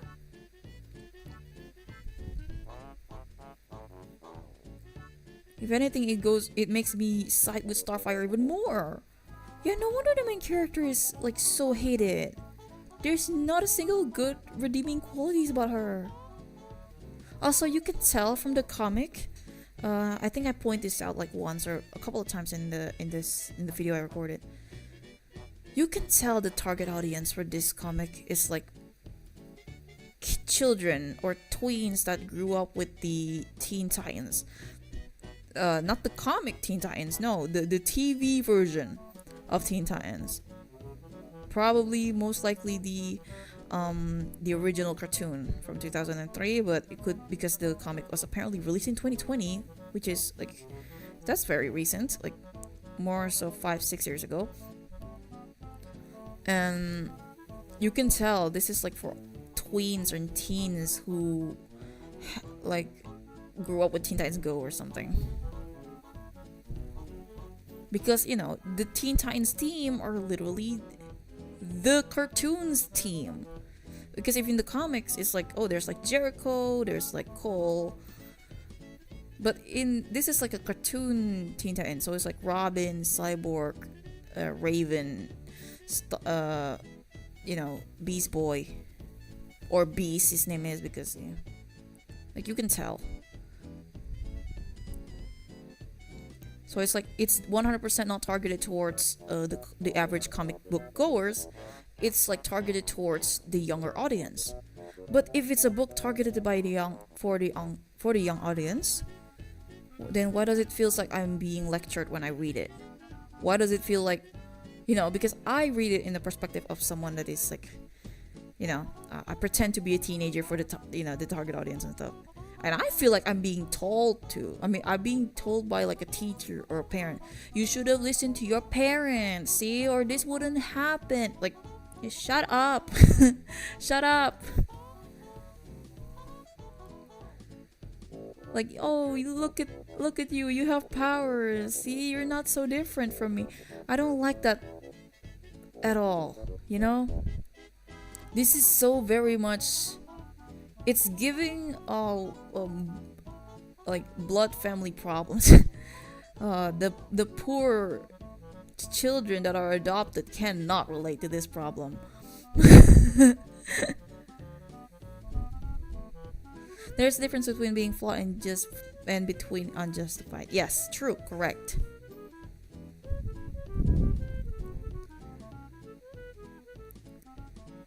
The MC throughout the story does stuff that are just unjustifiable, or in a way that is like not like, oh, he's like a horrible person, super horrible, and does bad things in an extreme sense. No, it's like more so like, oh man, have you ever felt like you were seeing your friend or something and they just keep making fuss and you're trying to like keep them down because you're just making trouble, you're just gonna make us like both in trouble?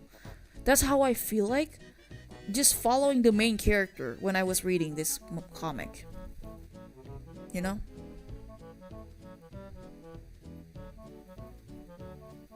so like the whole time I feel like I was like, dude, like quit it, man, you're gonna get us in trouble. I feel that from reading her story. It's like I'm trying to like, dude, quit it, stop that, or something like that, like it's like getting so annoying and you don't want to get in trouble. That's how I felt when I was reading that comic, the I'm Not Starfire comic.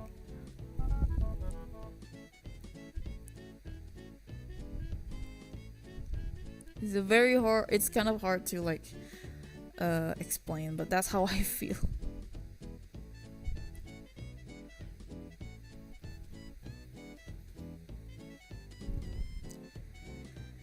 And there's Blackfire appeared because of course these people only remember Blackfire from the original show,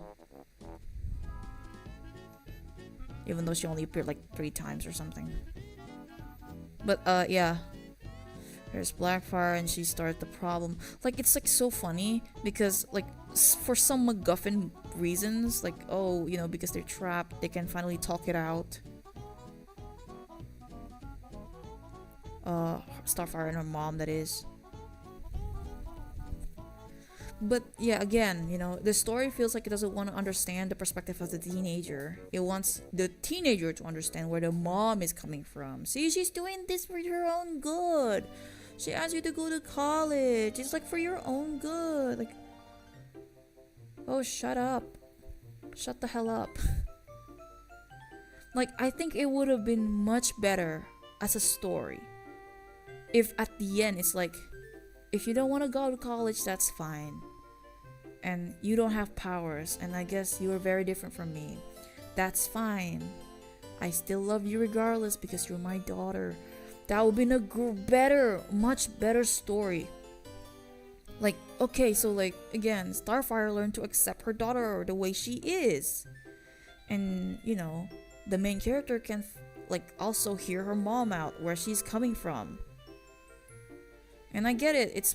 The reason why she's like so defensive and stuff is because growing up, she feels like she's being compared to her mom a lot, because her mom is like super popular and super powerful with powers and stuff, and she's nothing like her.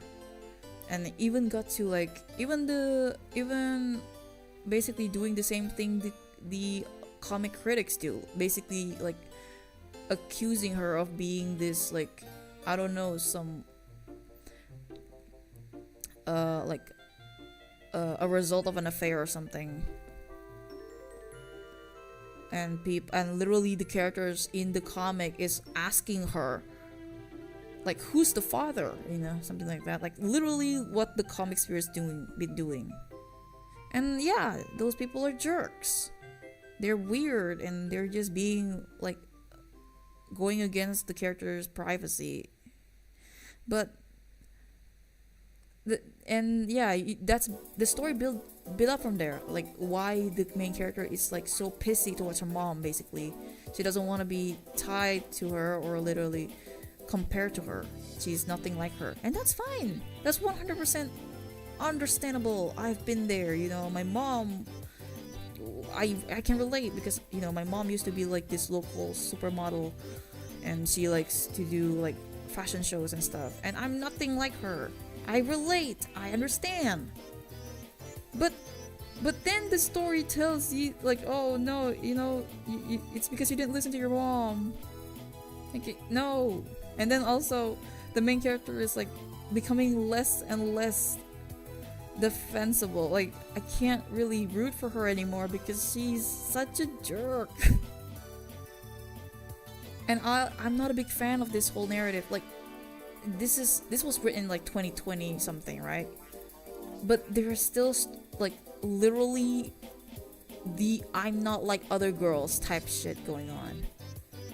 And I'm not a big fan of that personally. People can like those kind of stories, but I'm not a big fan because it kind of perpetuates this internalized misogyny. Like, my mom wears bikinis and sexy clothing while I just wear shirts and jeans. Like, dude, these kind of mindset is not healthy. You're just like indirectly promoting slut shaming to your children. And I'm not a big fan of that. So the comic does that. Like, Starfire wears like revealing clothes because, you know, she feeds on sunlight or something like that. So, and then there's literal like panels of panels comparing how the main character looked compared to her mom. Like, her mom's all skinny and gets men home like all the time because everyone loves her and she's so beautiful, and she wears these sundresses with revealing like cleavages, while I wear sweatshirts, and then I also wear hoodies and jeans. I have no sense of style. Like, okay, I'm not like other girls. Like, it's normal for teenagers, sure, but I personally would not put there with that kind of plot, especially in like modern times where it's like more people are more aware now at how harmful these kinds of like mindset is.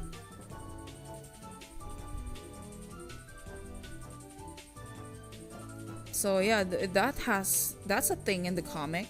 Just literally, I'm not like other girls. The MC has this tendency towards. Also, like, personally,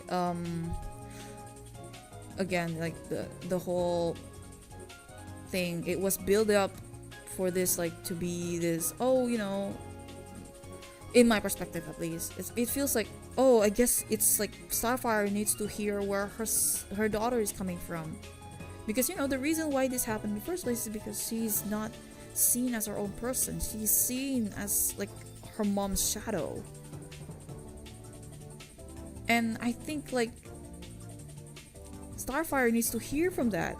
Needs to hear that from her daughter. But as far as I remember, that never went anywhere. What goes somewhere is, oh, it's okay. You're just a late bloomer. You know, you will look like your mom eventually, just not now. And I don't think that sets a good message for teenagers. Especially if they're, they live in a troubled home, like being told that you're exactly like your abusive parent or something. That's awful. I mean, Starfire isn't abusive. You know what I mean?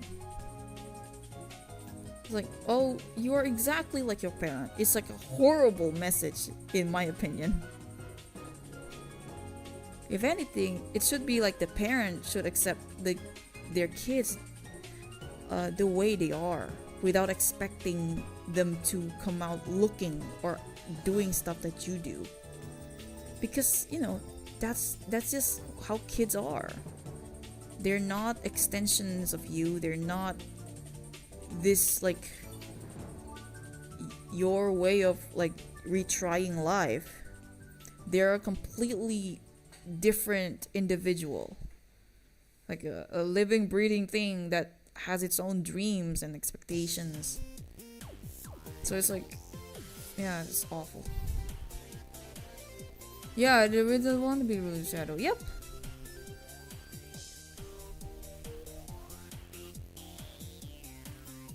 They could have went there, but they didn't. So it feels like by the second issue, because there's 2 issues of the I'm Not Starfire comic. By the second issue, it feels like they're kind of just cowards their way out of it. Like, it's set up for something like Starfire accepting her daughter or something like that, and then it never went there. It's, if anything, it's again just, you should have listened to your mom. Your mom actually has a secret, and she's just trying to keep you safe. It's like a misunderstanding. You have to understand. You're just doing it for your own good. Like, shut up. So that's why I feel like this story isn't even for teenagers. It feels like a story a parent make to feel better about themselves. Especially, again, this is following the cartoon Starfire, right? Or at least based on the cartoon Teen Titans team. So it's like a form of Starfire that everybody already is familiar with and loves. So you're just pitting an original character versus the already beloved Starfire, and by the end of the story, Starfire is right and the main character is wrong. Yeah, obviously people are gonna hate your main character, dude. I mean, of course, lots of them hate it for the wrong reasons, because she doesn't look conventionally attractive to this person, or this is a self-insert. Arguably, she's just really hateable because she just has an annoying personality.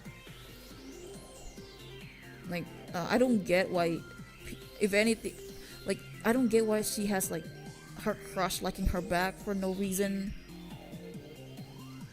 Like, there's like this girl that she likes, and it is obvious that it is those type of like love interest tropes that is like unaware of the character's like true feelings, but like still friendly with them. It's kind of like the Jeremy to Candace, from Phineas and Ferb. Like, I get it, but at the same time, why would you like this girl back? She's been like a jerk to you throughout you knowing her. I don't get it. Why are you friends with this person? You have to like constantly you have to constantly like please her. It feels like the story frames it as if the main character thinks the world revolves around them. Yeah, it's no wonder I don't like this character.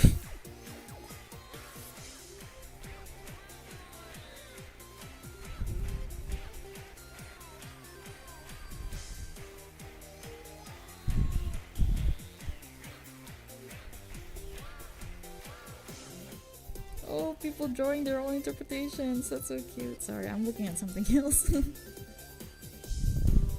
I like it when people draw my AU.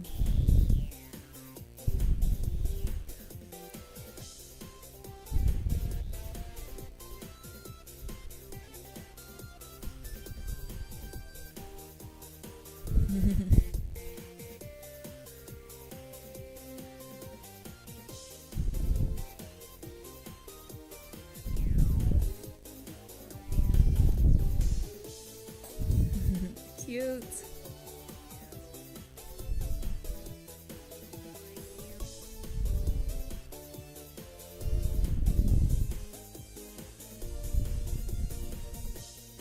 Dr. Doppler.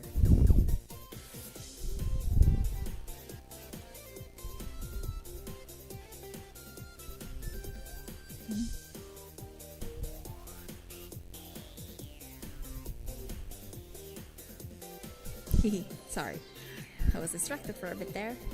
But again, you know, that's my overall thoughts about the story.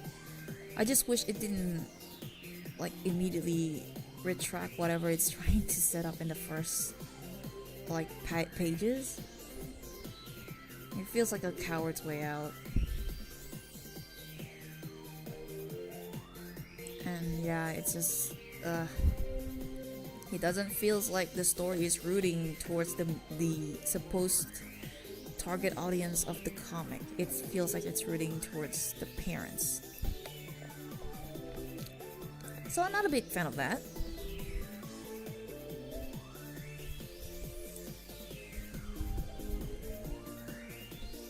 Like for as an example, can you like imagine like a story where it's like, oh, Robin, you know, Robin Batman. Robin feels like he's always in Batman's shadow, and it's like, oh man, like I want to make my own team and be on my own, you know, without Batman around and stuff. Just be my own self.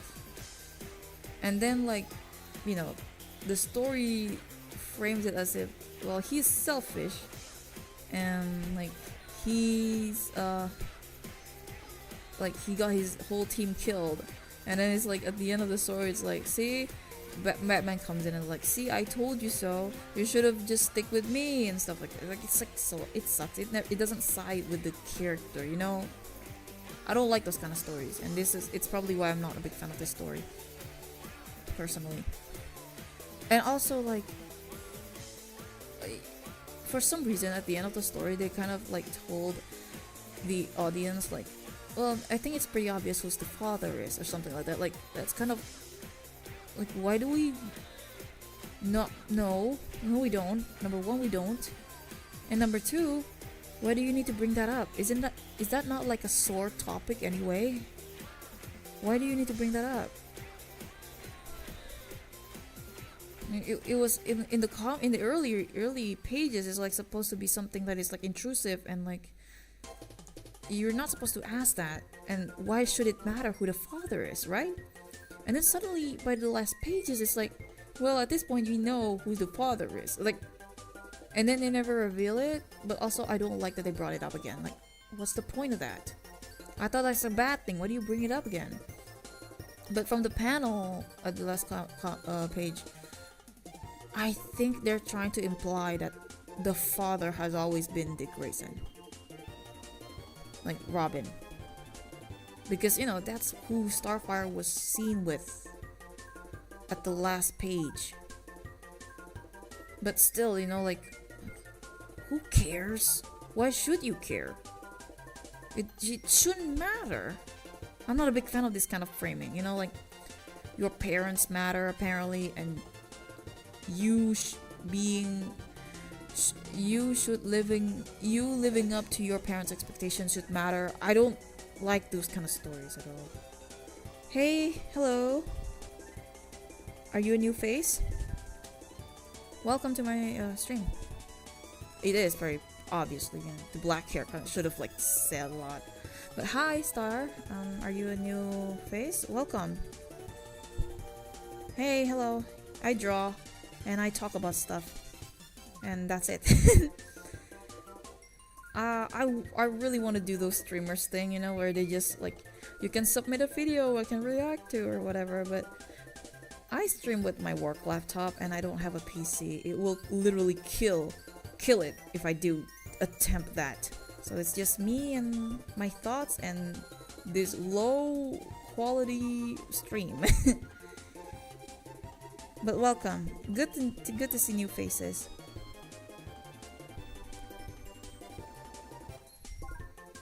I hope you're doing okay this week. How's your weekend?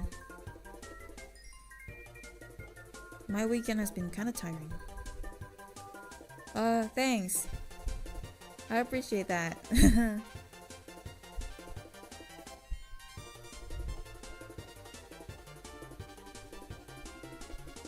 Oh, it is Nightwing. Yeah, it is obviously Nightwing. The parent, the father. I mean, it should have been obvious from the hair, right? Like she has black hair. And also like she's very rebellious in the terms, you know, it's kind of like mirroring the whole Robin and Batman thing. But yeah, I mean, whatever.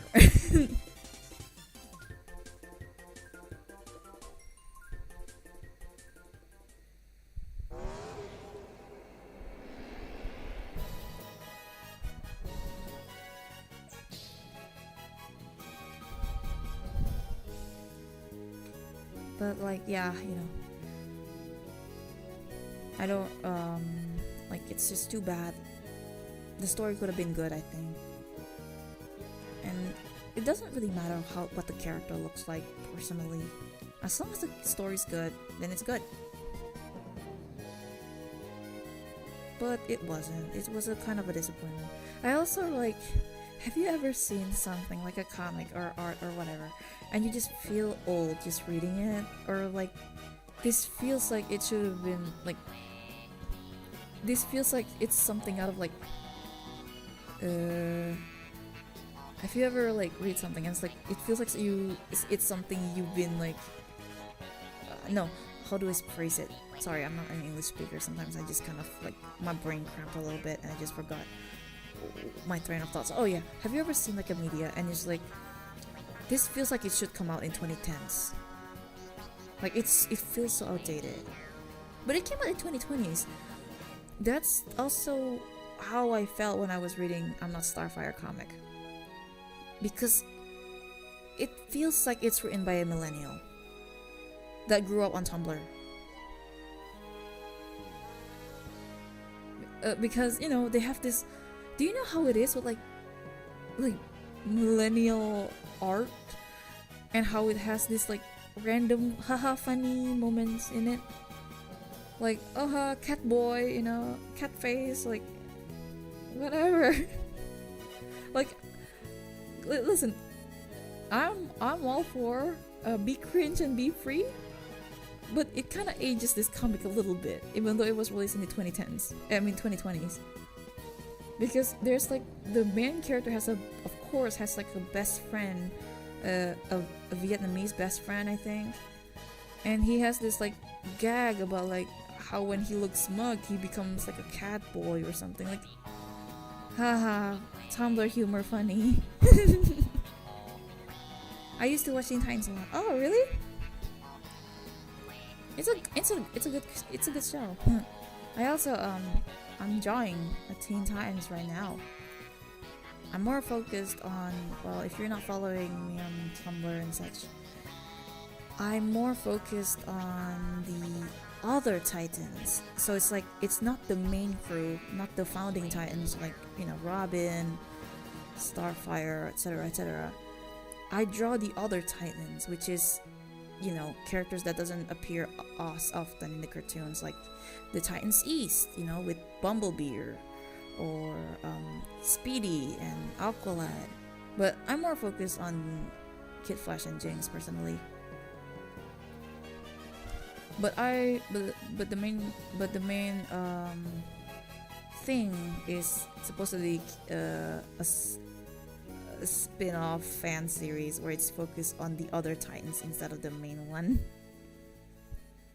Because I think there's like lots of potential with them, and it's never really explored much because the show got canceled by the like final season. And they were only given like a couple of like episodes to wrap everything up, in which they chose to like take the gamble and end the series with a cliffhanger, and it never continued from there.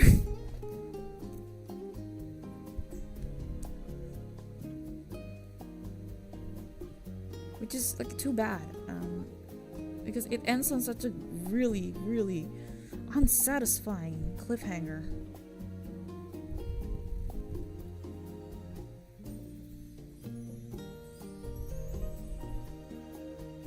When it could have been like great. It could have ended. Honestly, I think the original Teen Titans show should have ended on Titans Together. I heard it was supposed to be the final season, but it was like they were greenlit for another season, in which they started, and then immediately after starting that season, they got canceled. They said, never mind, actually, we're gonna cancel your show. And then like they already set up all these heroes, all these branching Titans, and then never mind, Cartoon Network says, we're gonna cancel you in favor of well,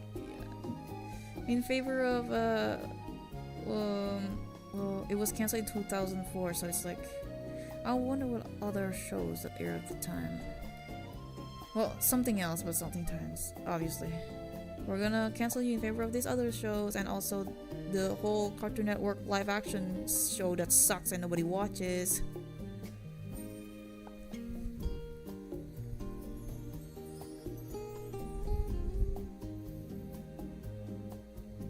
And then by the end of it, people got more nostalgic over the original show anyway. But the thing is, they never really do anything with it, except the Teen Titans Go stuff, in which it's only okay because it's a parody, and so we don't have to commit to anything ever, and that sucks.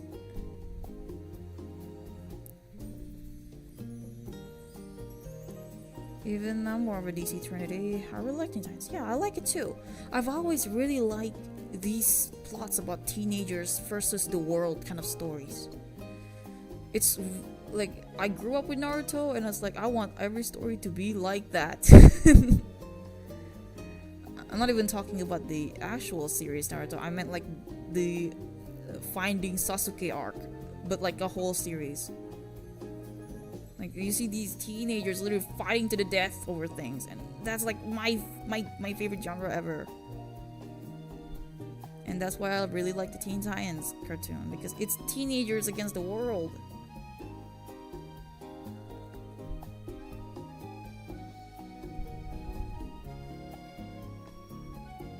It's just too bad they never really, push it to the fullest potential.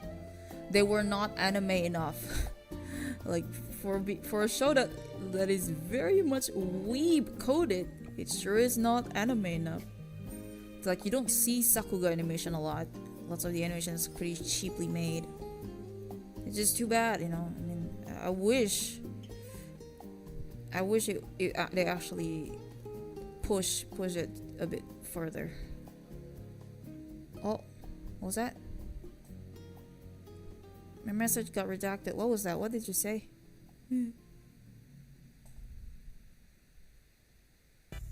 Retracted?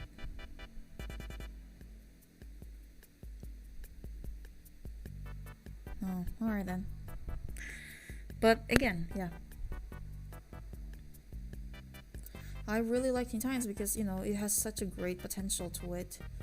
And it's just too bad they never really went anywhere. Like, at most what they're doing is just, remember when this happened? Remember when you watched the cartoon? Like, so we're putting these characters in the comics now. Isn't that great? Like, remember when?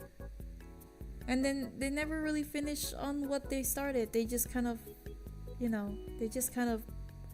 wow, look at this nostalgic piece. We're just gonna put this in here for no reason. And we're literally missing the complete point of why people really like this iteration of the character in the first place. Am I salty? Oh, very much so.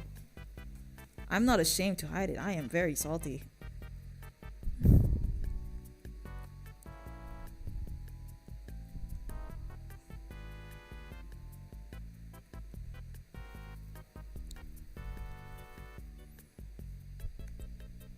Heel's not thick enough.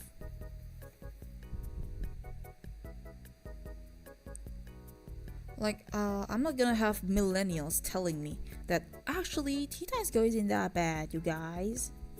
Yes, it is. You were not there when it aired 24/7 for a week straight when you wanted to watch Gumball on TV. You were not there when that happened. I was there. And because of that, I hated that show.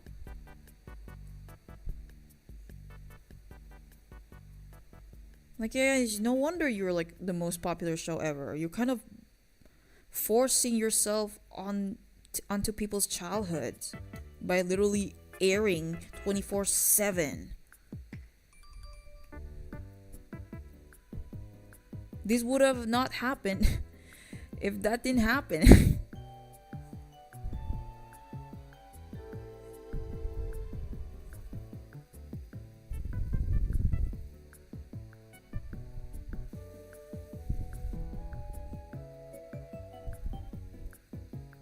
But yeah, again, like, I really like the Teen Titans, but I specifically only like the TV iteration because it has so much potential. Like, it has this huge Avengers level cast and it went nowhere. And it sucks because, you know, that is literally the era when Naruto aired, and you know, we've all been there during the Chunin exams. The coolest shit ever. Oh, that was so cool. If only we can see that with like the Titans or something like that. Oof, that's like, oh, what a waste. What a waste. Oh, script so bad. I'll skip another mention. Oh, it's okay. Don't worry about it. Take your time. Like, this, it's so bad. It's like too bad, you know. This could have been the Americans' Naruto. It was okay. It's okay. Yeah, I like the show. I really like the show. I'm just kind of a little disappointed that, you know, the network cut ties with it so quickly. Like, it was so early too. It was like the early 2000s. Like, when because Bleedman, you know, the fan artist that drew that Powerpuff Girls D series, make reference to it in his fan comic of like Teen Titans being cancelled. Like, you know, this is like the 2000s when that happened. Like, it's just too bad. I wish they could have given more time to develop. It's literally one of those things where, like, you know, people hate it now, but your kids are gonna love it type of series. And it is. People who found appreciation of it are, you know, again, millennials and like the older Gen Z who grew up with it, but less so the comic fans at the time. Like, people who are literally Gen X and early millennials are not a big fan of the show, as I heard. Too bad.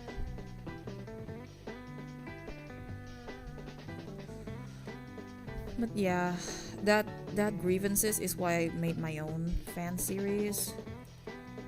Well, if you're not gonna tell me give me the answer, I'm just gonna make up my own answers.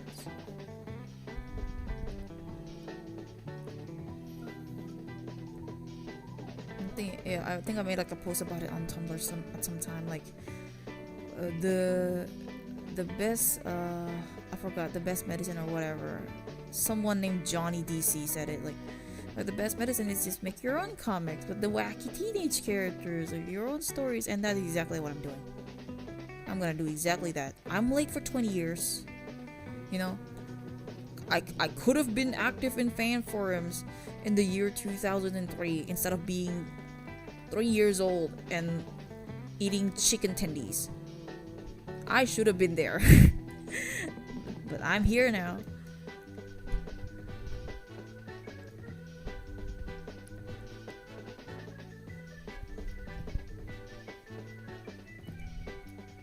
I didn't grow up when the show first aired. I grew up around the reruns of the show on, like, it's not even on Cartoon Network. It was like, I forgot, what was it, Toonami or something? I don't know. Like Cartoon Network, but not really.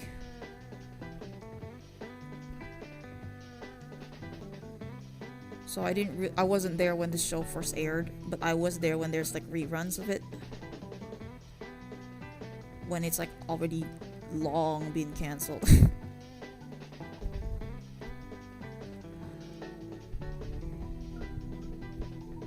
And it was just too bad because, you know, now older and I saved the entire seasons, you know, of the show. I noticed how lots of the story are like super rushed. Have you ever felt like this story is like, you can tell somebody is like running a marathon writing the script. It feels that way to me. Like stuff just happens and then stuff just ends.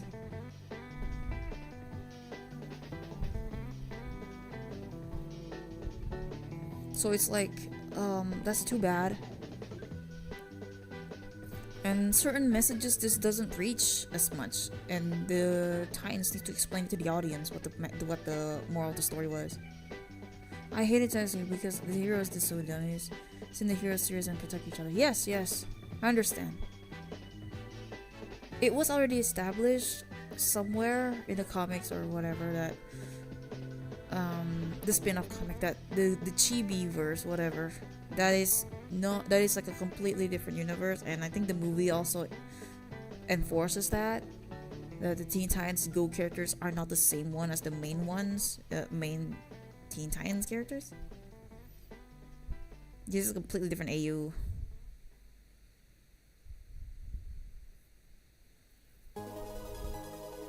And yeah, the thing about Teen Titans, the original show, is like it was never that serious either.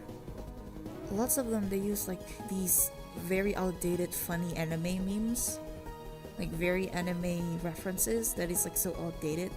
Like it feels like such a weeb way of viewing anime in Japan, like very disconnected. This is like the era where people think Japan is like this mystical magical place where there's like funny cute cartoons everywhere. This is that era, and it really shows in how they depict these characters. Like there are certain parts of the show scenes that should have been taken seriously, but the character need to become chibi first for no reason. So it's like it's not really all serious. Most of the show is lighthearted, but in the most out of touch way possible. And that's the original show. So it's like, yeah, sure, the show isn't all that super serious and stuff, but I kind of wish, you know, they fully commit to that iteration. I mean, because it's too bad. They have such large cast of characters and do nothing with them. And Starfire didn't even get her own arc. You know how in like every season of the original show, the Teen Titans show, they would have these characters like by the end of the season, it's like an arc about the character. As in, you know, with Robin, it was with Slade, and then Raven also with Slade, but also like Triton at the end of the it's literally one of the most memorable arc ever. And then I suppose you can argue with Beast Boy and Terra, and Cyborg and Brother Blood. These are like very, very huge moments for these characters. They finally face their like biggest fears and like their biggest challenges yet. Starfire does not have these. She didn't have one, and she did not. She's the only one that doesn't have a final arc season finale. But do anyone know Miraculous? I know Miraculous. I don't watch it though. I know Miraculous. Ladybug. I don't watch it. I like the concept. So I just know from an outsider looking in kind of thing. I prefer the old Hero series, new ones. The old Thundercats. Parents say, oh, Thundercats! Yeah, that's a classic. Yeah, that the reboot didn't take off. I remember the Thundercats. They tried to make like a reboot series. It didn't go anywhere. Nobody liked it. Because I think it's not that the show is bad, but like it is confused. It doesn't know who the target audience is because nobody but like the 90s people know Thundercats. If you're trying to like again do a Teen Titans Go thing, like the thing is with Teen Titans Go, it doesn't work with other series like Powerpuff Girl 2016 and Thundercats because I don't know how it happened, but Teen Titans Go, they air the whole thing for 24 hours. For like, the entire slot is filled with Teen Titans Go. Like, you want to go home from school, you just want to watch a little bit of regular show. No, it's just Teen Titans until 10 p.m. later at night, literally on your bedtime. So it's like, like kids have no choice but to watch Teen Titans Go. But with Thundercats and Powerpuff Girls, they never really gave a chance to those series. Well, aside from the shitty writing, but they never really gave them a chance either. They never really spam it on everyone's TV channel slots, unlike Teen Titans Go.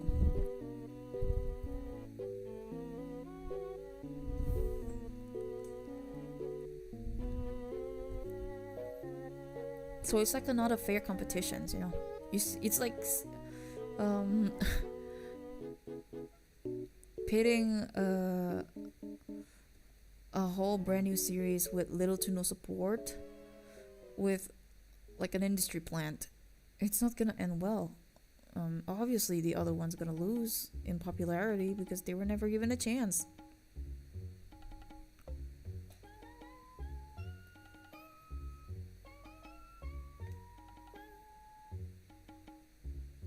Personally, when I grew up, I didn't really grow up, but like I watched the reruns of it. But when I was younger, I really liked SWAT Cats. It's just too bad that show also got canceled at some point. Cult classic for furries, though.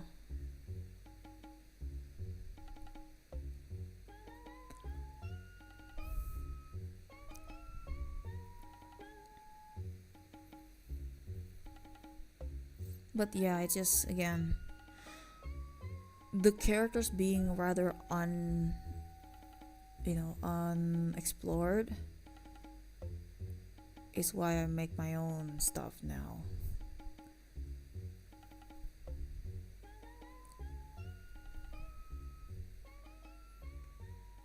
Also, like I think one of the reasonings behind the cancellation of the comics is kind of bullshit also. So in case you didn't know, Teen Titans, the TV show had its own comic spin-off, basically trying to follow up the TV series. It's a little bit like My Little Pony comics, and how it has like explanations from the show, but may not have a completely different continuity. But like they reference some stuff from the show too, something like that, and they try to explain it in the comic. And sometimes if a show is still ongoing or has like still producing merchandises, because they don't really communicate with each other, there can be some contradictions, something like that. The thing about Teen Titans though, they barely have any other media outside of the comic and the show, so doesn't really contradict each other much, aside from the fact that Cyborg in the comic of the Teen Titans show had a girlfriend from the beginning. So it's like kind of weird you see Cyborg being such a player if you consider both as canon. Like in the show, he has no girlfriends, but he has like girls flocking over him. In the comic, he has a girlfriend. and they try to like, you know, make an explanation out of this, and yeah, I mean it's good enough. But still, there is a Teen Titans comic. Lots of the information and lots of the headcanons that I have are from there, because in the show, the characters I'm drawing rarely has any explanations of anything. They just kind of appear sometimes, like 3 times at most maybe, and they never were given any like fleshing out, except for one episode, which is like Speed, literally where their relationship is established, but that's about it.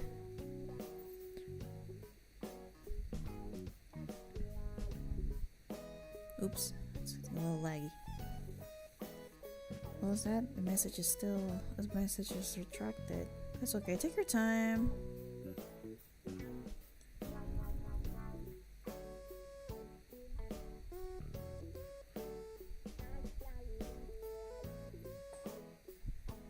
It used character that the show were unable to use or never planned to use. Yep. Planned to have. Yes. It has Rose Wilson in the comics. Which is kind of like it's a little bit of a fun fact. It's okay, Pinky. Take your time. It's just us here. All 3 of us? 4? Just us. Don't worry about it. Don't rush. It's not like a big YouTuber's comment or live chat, or it's like you're competing with other people to get your comments noticed. That's okay. It's just us. So take your time. But yeah. 5? No, 4. What are you referring to? I'm sorry. But yeah, it used to like it's using characters that's not like in the show. Initially, I think Rose was supposed to appear in the cartoon, but the idea got scrapped. I'm guessing they don't want the character to overlap with Terra, so in the end they compromise and just make Terra half Rose Wilson. The ones we're watching. Oh, okay, that's fine. I mean, it's just us. I mean, you know, it's not like hundreds of people here, so don't worry about it. But yeah, again, and I think that's like very interesting way of framing Terra. Apparently, the reason why she's the way she is in the cartoon was because her character is merged with Rose Wilson. Yes, like she becomes, you know, instead of, we're not gonna talk about the comics, but instead of that, she's actually a victim. She's, you know, she has long hair because of that, you know, merging with Rose. And she and Slade instead have this like manipulated daughter father kind of thing, kind of vibe, like teacher, mentor, kind of like with Rose. So it's like, it makes sense, and it actually, you know, makes the character all the more sympathetic. We're not gonna talk about the real ones in the comics. We're not we're not gonna talk about Judah's contract. We are not gonna talk about Judah's contract. But it makes, again, this the main conflict is like told to us way better. We don't talk about that. I still can't believe DC is still trying to make him look cool. It's not working, man. You either address the elephant in the room properly and not blaming a 15-year-old, or you just forget it. Forget it. They're still trying to make him cool, by the way. No, dude. But yeah, like the reason why Terra is like that in the cartoon is apparently because her concept and Rose just kind of merged to one, and that's interesting. That's very cool. I really like that decision that they have. And you know, because she and Rose overlaps, Rose Wilson didn't end up in the show, but she ends up in the comic instead.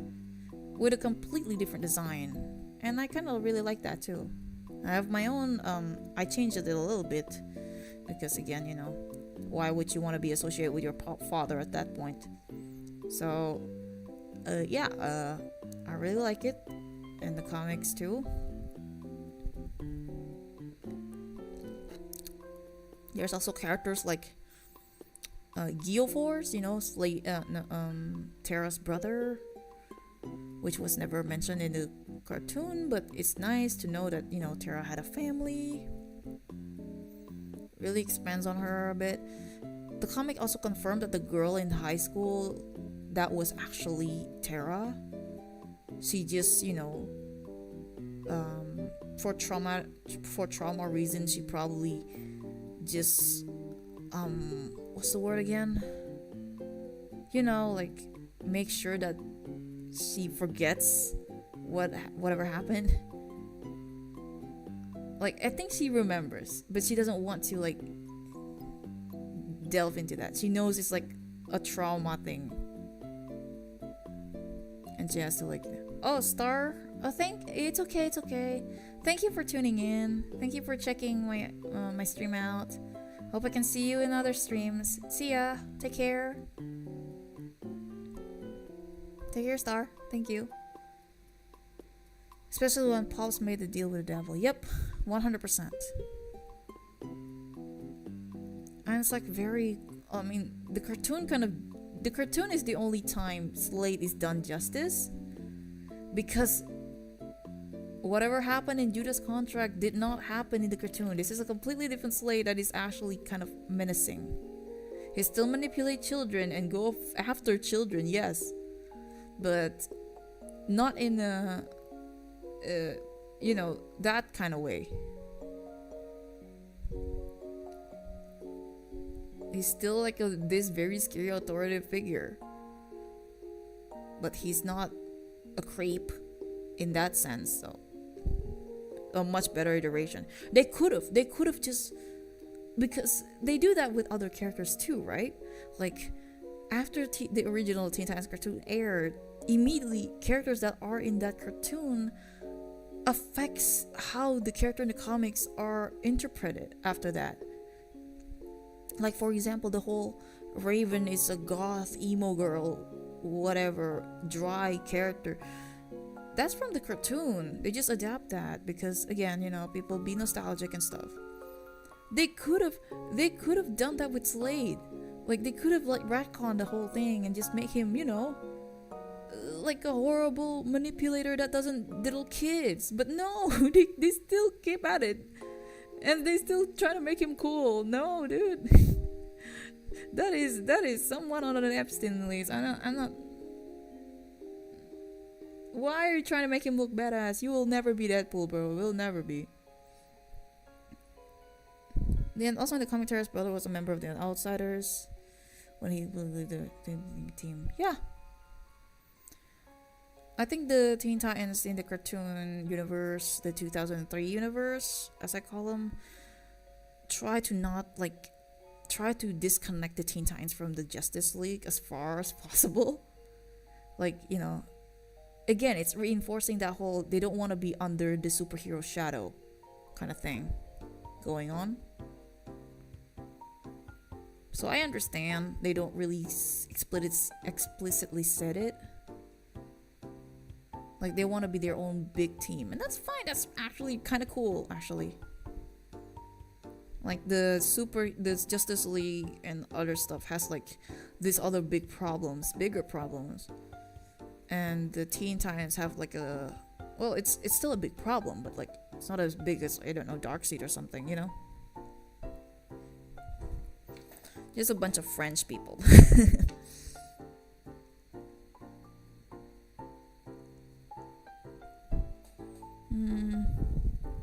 Okay.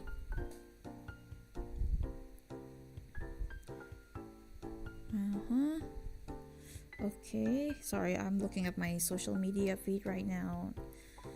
I saw I got mentioned. Let me check this out first.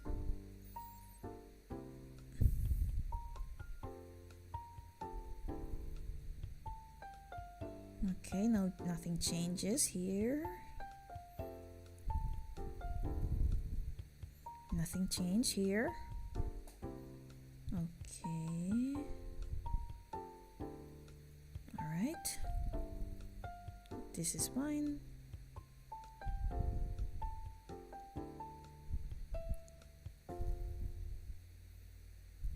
Nothing here.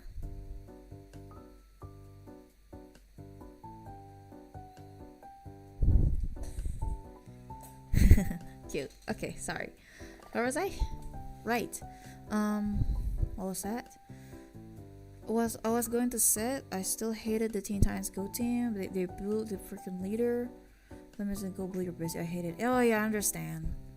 Yeah, I find the whole bullying Robin thing getting old real quick as well. But I get where it came from, because in the original cartoon, the moment Slade was introduced to the cartoon, like the original 2003 cartoon, Robin changes forever. He doesn't become the Robin he was in the first seasons. The first episodes. He kind of just becomes super obsessed with that guy. Like at first you still see him like playing video games and being unserious, like acting like a teenager. The moment Slade came into the picture and Robin started to know about him, he becomes completely obsessive towards him. Like to the point that he ignores his like other team members. I think this kind of plotline needs a little bit more slow burn, to be honest. Like I wish I got more of Robin before he becomes this concerningly obsessive guy.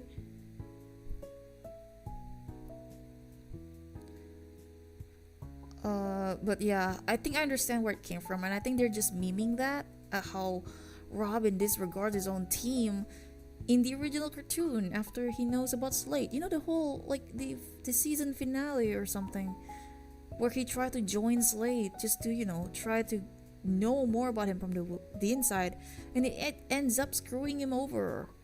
He literally like concerned his whole team and making like literally making his like team feel betrayed because he's doing all this mission behind their backs.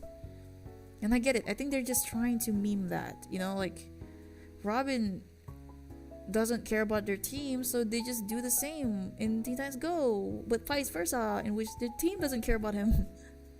And he's just this psycho freak who doesn't, who gets like paranoid every 5 seconds. But yeah, it gets old, so it's like, whatever. What's that? Also, the League had their own show, Cartoon Network. Even though it's obviously a different community because it's in DCAU. Okay. Yeah, yes, it is. It was the Justice League, I think. Wait, Cartoon Network said it was set in the same universe? I didn't see that. I wasn't there when it aired, sorry. I only watched Teen Titans through the reruns, and it wasn't on Cartoon Network. It was on like, I don't know, Toonami or something. I don't remember. But it was way after the show was cancelled.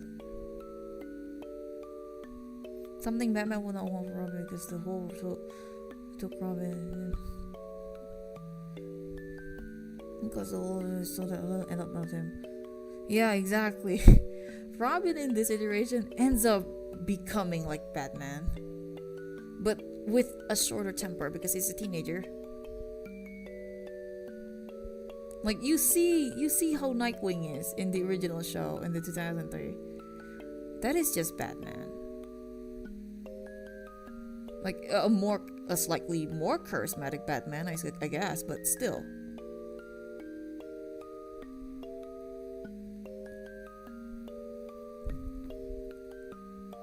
I guess he just kind of ends up following his footsteps a little bit. Not entirely, but still. I'm glad that the one part of the comic that did something right is like they actually flesh out Dick Grayson a bit and make him less than like a Batman miniature Batman, and that instead goes to Damian. And you know how that is. He's a little mixed bag as a character too.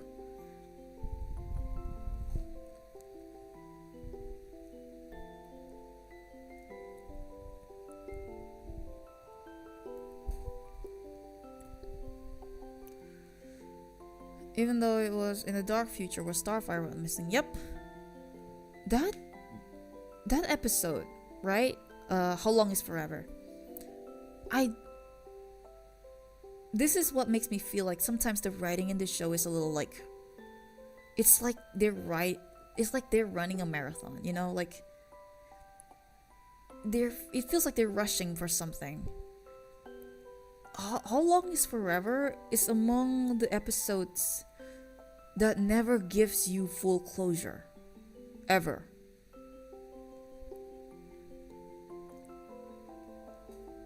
Because Starfire literally asked the question to Robin. No, Nightwing. Will it always end like this? Will we because ends up badly for everybody? Like literally Raven went insane. Cyborg is literally glued to the Titan's tower.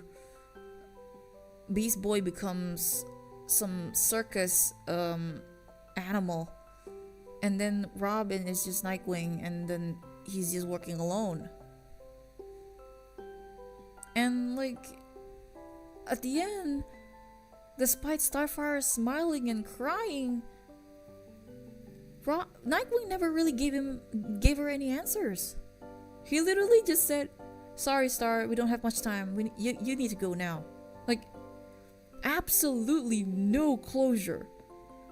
I think it should have been treated more seriously. I think one more episode of Starfire literally feeling a little bit worried about that. Yes, the episode ends up with, well, our friendship changed this outcome, so I believe that it will change our future too. And then you read the comic, the spin-off comic of the show.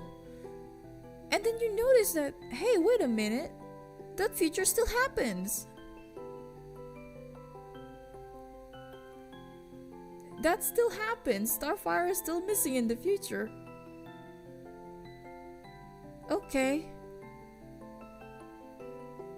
So it's kind of weird. I think I can't really blame the writers of either of the comics especially, because you don't know where to go from there.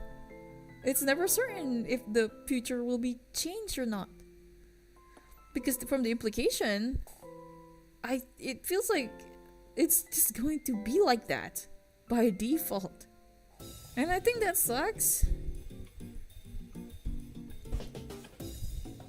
It's just in vain. It's pointless. That sucks. So I think that's one of very few episodes in which I feel like the show is kind of what's the word? The topic is too big for it to chew on itself. On its own, I mean. This type of subject needs to be tackled for at least 2 episodes. But they kind of rush it out, so it's just take it, take it as it is. Don't question it. The character already reassure you everything's gonna be okay. But it's not. It's there's something missing still. You can't convince me just with words. But yeah, again, it's too bad. The comic implies that that's literally the future they're going towards, and there's no changing it, and that sucks. I kind of in my AU, I kind of want to change that a little bit, make it an actual DC thing where it's a multiverse, yeah, they're trying to have a cake and eat it. Yeah, exactly. I can't blame the comic writers too, because they don't want to. Maybe, I don't know, but maybe the show is still running at the time and they don't know, the comic writers, they're trying to make sure it fits the canon of the show, but at the same time, what if it's contradicts it gets contradicted later.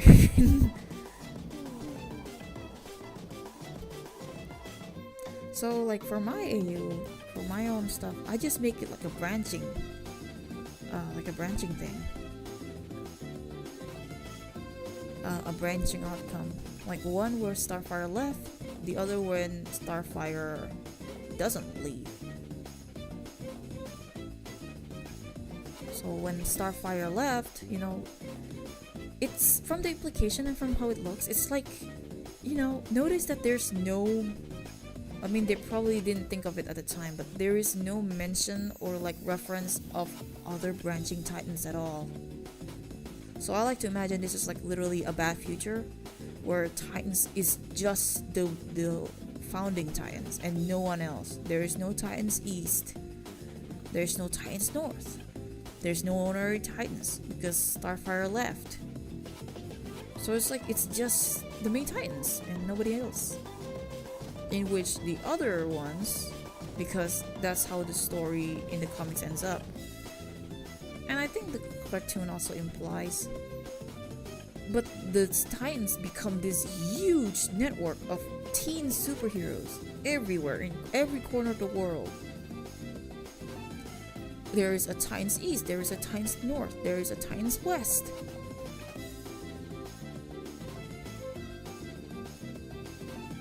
It's a bit like, what's it called again?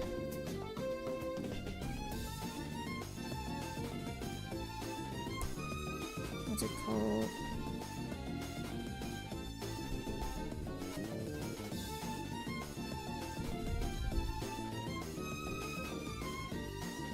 Oh, it's like, you know, West Coast Avengers, you know, like all that stuff. Great Lakes Avengers in Marvel. And there's like branching superhero team. It's such a cool concept, you know? And yeah, I think for my iteration at least, like, have it two universes in which, you know, in one there is a Titan branches. There is multiple Titan branches, and then the other one is where, because Starfire left, this Teen Titans never really expand on itself, and it's just them, all 5 of them. Yeah, Justice League International. Yeah, something like that, you know, like a branching team. But like the Teen Titans, I'm a little surprised that they didn't really take off as much. Because, you know, people grew up with Naruto. We all love the Chunin exams. Come on. I remember a quote from I remember seeing a post somewhere on my Facebook feed about like, oh, like some editor or whatever from DC is kind of still confused as to why DC Comics doesn't take off as much as like Japanese manga and cartoons.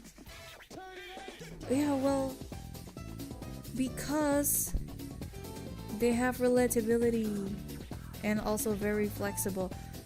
And why is that? Because the main characters are young people.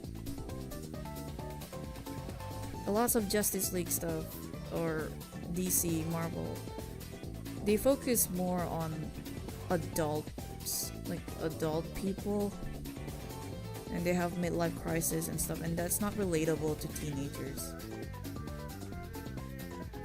People want to see teenagers killing themselves in wars. Okay, yes, I'm watching an Avengers series. That's cool. I don't really follow much of Marvel except for the Spider-Verse, in which only the movies, because the comic is a little bit bland. I appreciate Gerard Way creating Penny Parker for sure.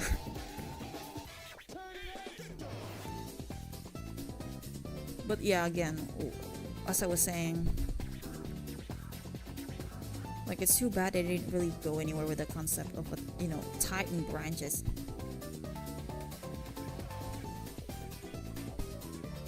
Accessibility is a factor too, yes.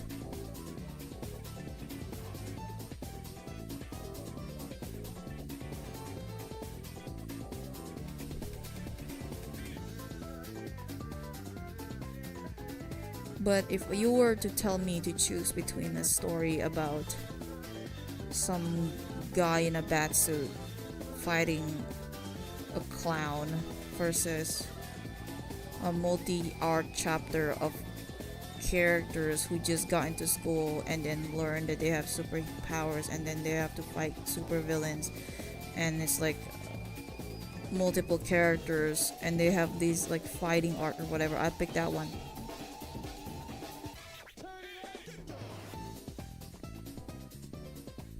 Comics sometimes too grounded in reality, you know? They're trying too hard to explain everything. Like, oh, this happens because this happens. What if I just want it to happen because magical stuff just happens in this world and I just want a little bit of whimsy?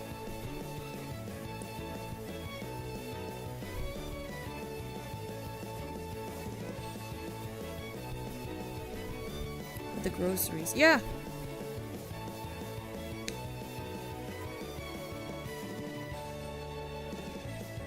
Also, it's Sonic and he has colorful characters on it, and and Sonic is like, that is also a series about a bunch of teenagers. Sonic is 15 years old, by the way. Sonic characters are like 12, 13, 14-year-olds. You see them having teen dramas in that comic. That's also why it went on for so long, because majority of that like series is not just action but also some love drama. And again, it's like, yeah, again, you know, it runs for so long because the characters are like, people of all ages can relate to them. The characters who are the same, the readers who are the same age as these characters, and older people.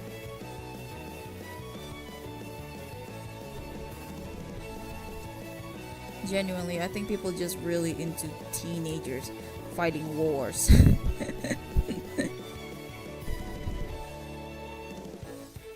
I'm thinking of Boku no Hero Academia. I'm thinking about Jujutsu Kaisen. I'm thinking about Naruto again. One Piece is also about a bunch of teenagers doing stuff. It's just this series about teens doing stuff is like so much fun to follow. And their actions are more excusable because they're teenagers. You can't excuse shit for Batman because he's an older guy.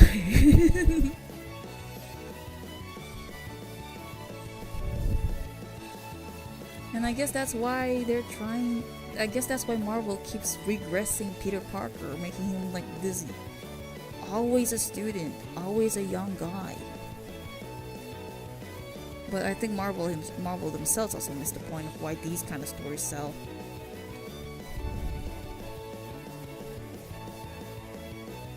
Like, it's not just these characters becoming young. Like, you gotta commit to the bit.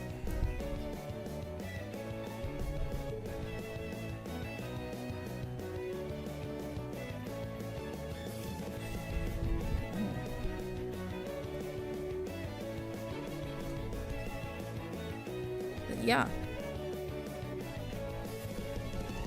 Colorful characters who are like dubiously 15, 16-year-old fighting oppression. That is literally the genre of all time.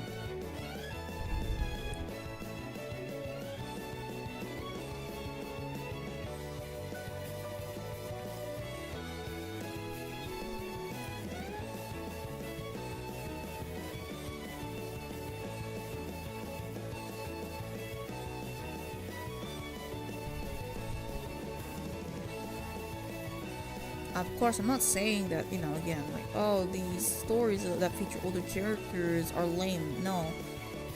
I'm just kind of baffled they never really attempted that again, you know, a story for teenagers who like shonen anime.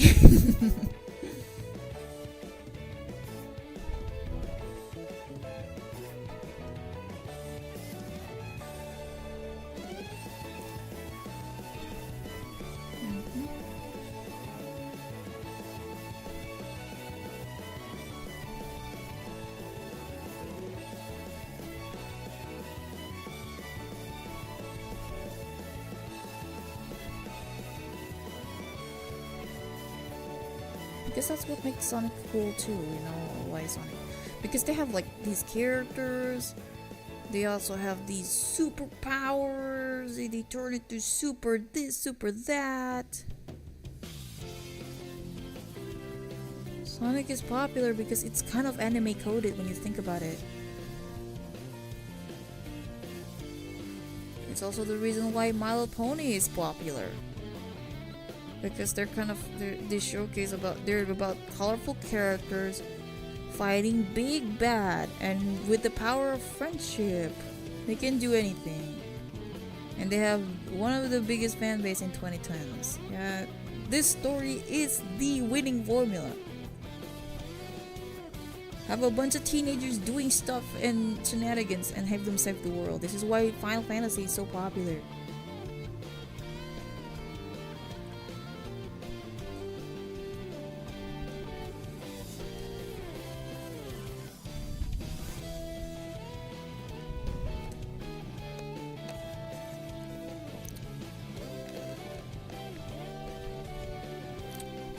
Oh, so cute. Sorry.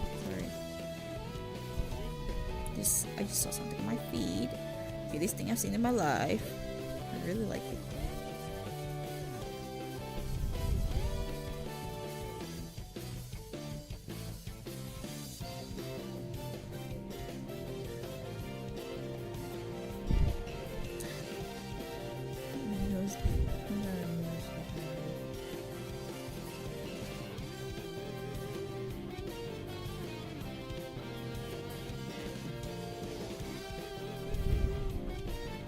Yeah, I mean, I get it. I mean, there is such a thing as like a shonen fatigue, where everything is just shonen and stuff. Yeah, I get it. I'm just kind of baffled that DC never really tried it. Maybe they have, but like they never commit to it. They just kind of, let's try it once and then we never do it again. Like there was this whole thing about Titan School. They're trying to clickbait everyone because there's red eggs and nobody really gives a fuck. Because, again, they're kind of losing the point of why that character is popular. It's same thing with how they handle Jinx in, like, the modern comics. Like, you do not understand why she was, like, a fan favorite back in the cartoons. It's not just the pink hair, there's more than that.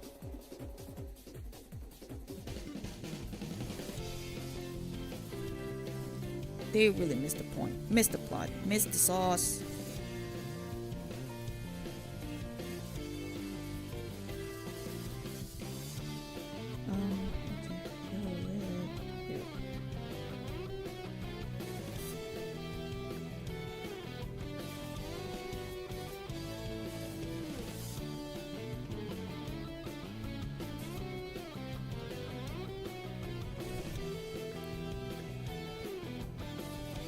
Like, I'm not saying these stories are like rare and people should do it instead of just writing traditional comics with Superman. I'm just saying that,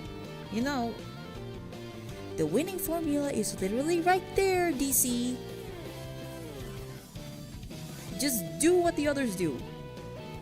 Like, you just did what you did in 2003. This is the year, like, this 2020s is the era of nostalgia. Just wing it.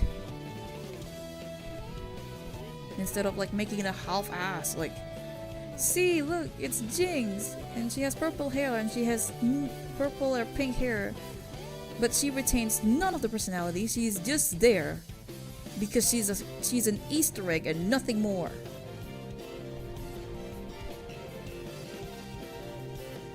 He can be the All Might of these stories. Yes, you're right.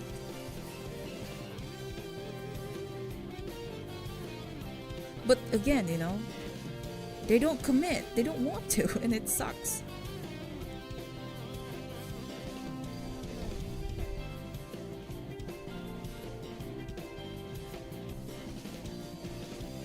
It's about time they have to ask themselves, like, who are these stories catering towards, Who are they targeting?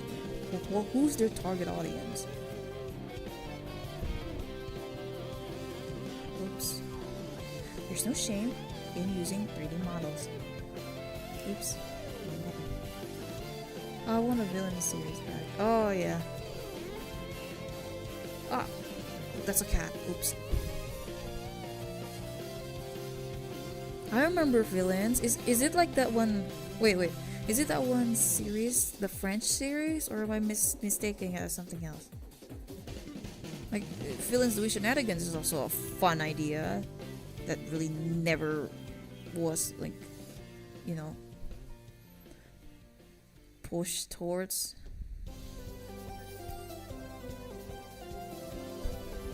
To be fair, the internet gives very mixed messages. They are, but you know, yeah, lots of them are just seeing stuff from rose-tinted glasses instead of what they actually are. But in my opinion, I think this would have like been much more easier if you actually do a Sonic and look back on things. Have a lore specialist in your team. That is an actual job at like a Sonic Team HQ. You just keep up with lore.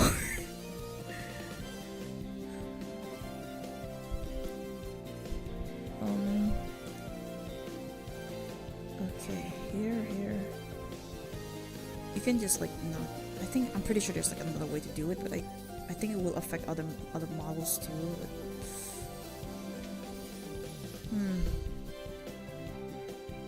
whatever. Let's just go with it. There is other way to do this. Let me try that. Let me just. Oh.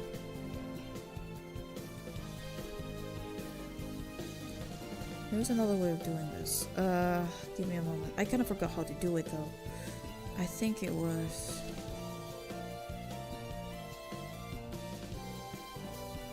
This is a 3D model of a stair. And then there's a, not stair, ladder. How do I do it? It was.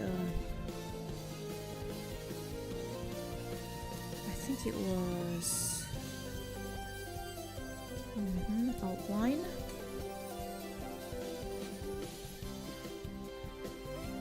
And then.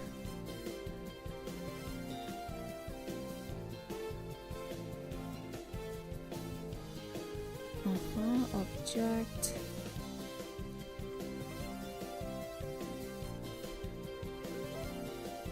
Okay, wait, that's the outline.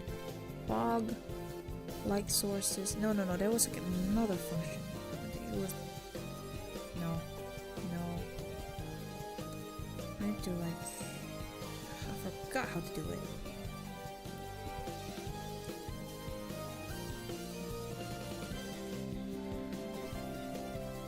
It was among the settings. Comfort layer to file object. Change layer name. Oh, there it is. Wait, no, never mind. Not that one. Convert to lines and tones, I think that was it called.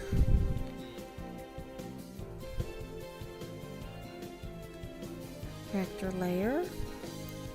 Line width. Preview. Oh shoot. Oh crap. Oh, no. No tone. No texture in there it is. Yes, now I remember. Let's make it a little thin. Wait, never mind. Raster, please. Oh, there we go. You can just do this with Clip Studio Paint. I kind of forgot sometimes.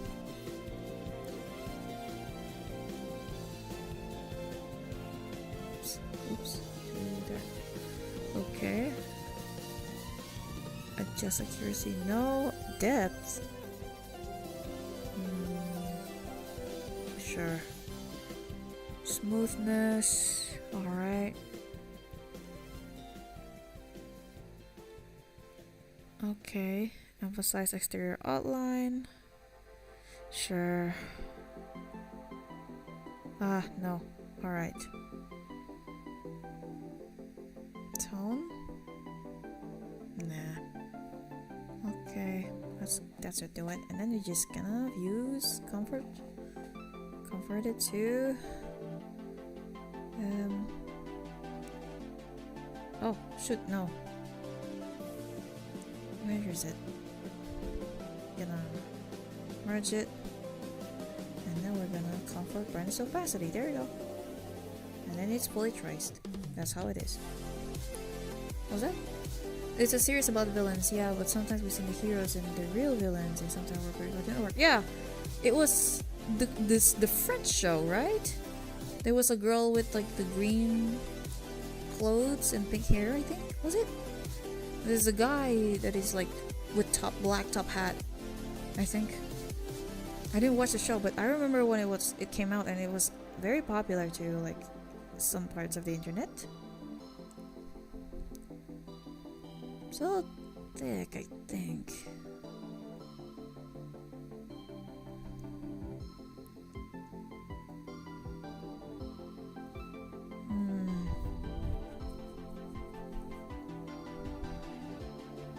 I think I need to make it a little thinner. Redo all these, please. But yeah, again, there is literally a winning formula. I think what baffles me more is that, you know, again, DC really likes to, like, you know, what's the word again?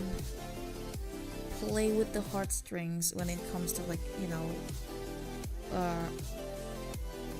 Easter eggs and such. Like, oh, look, guys,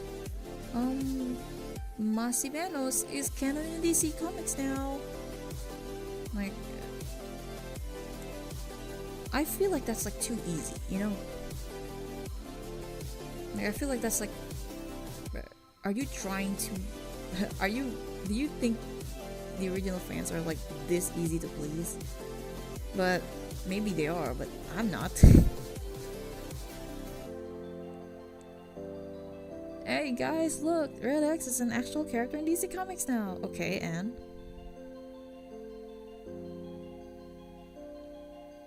Cool. So like, what is it? Okay. And like, and then I saw like these characters, right? Like, again, they try, because of the cartoon's original popularity, they try to adapt it to the DC comic, even though it doesn't really make sense in the grand scheme of things. Again, Jinx with the purple or pink hair, it doesn't make sense in the comics. It makes sense in the show because she's a completely different character. She's just some amalgamation of characters. She has the sparkly powers that is kind of a bit similar to Shimmer a little bit, and even plays her role. Her name is taken from like a Fab 5 character, because, you know, that is literally, I would argue, how the original cartoon show's naming conventions are. You see characters with one eyeball, his name is Seymour.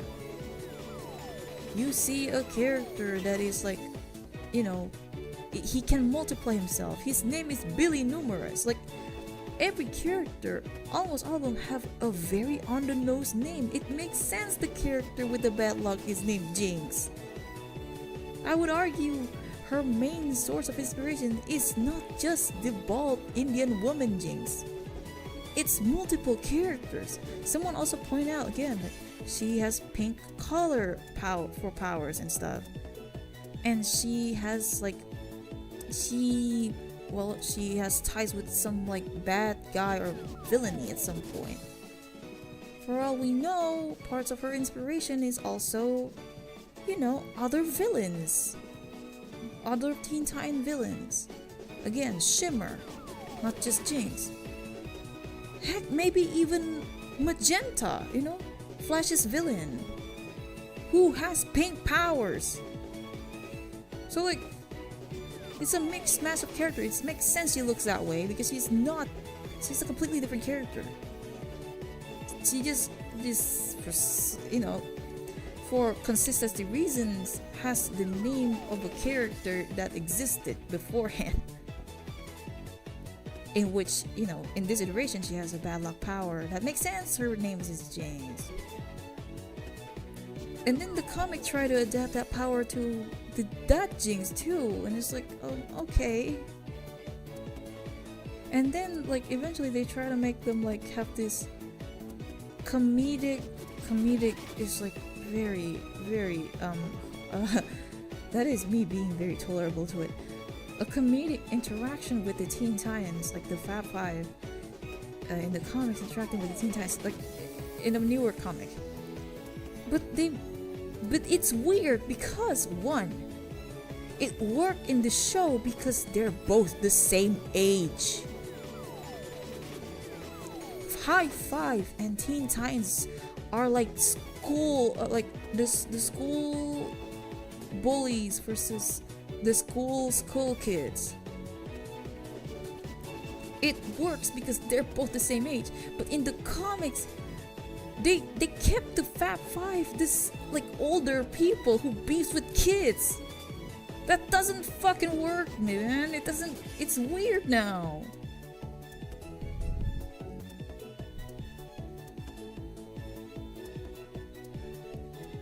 Yes, Robin is Dick Grayson in the cartoon, but it's clear that he's supposed to be like a mix of all Robins.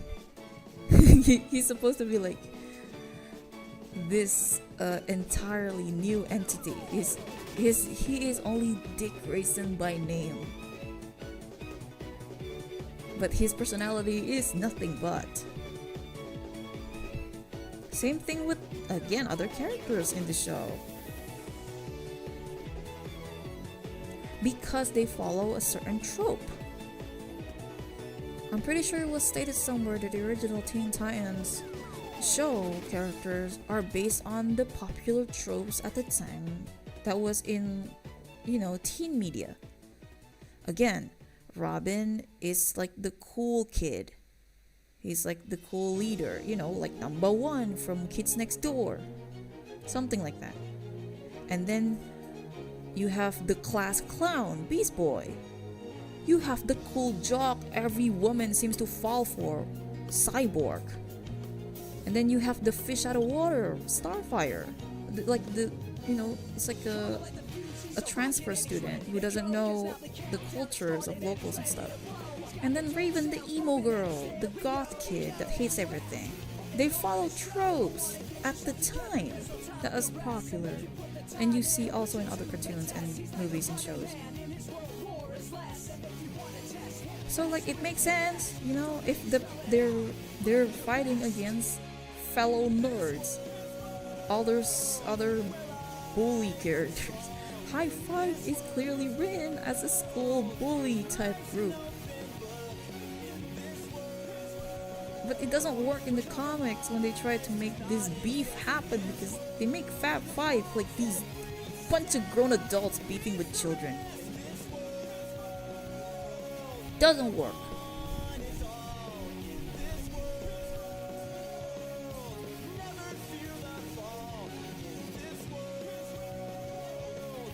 Yeah, Gizmo is like, again, you know, an adult. Every members of the Fab Five is an adult beefing with children in the comics and maybe other iterations outside of the show. The thing is what makes this show work and what makes, you know, both sides having fans is because the relatability of it all, you know, because the target audience are teenagers. But also they're fighting on even ground. It's children versus children. It is literally Team Naruto versus Team Gaara. Like, come on. Like, it makes sense in the cartoon. Like, they make they de-age the characters. They have to fight. You know.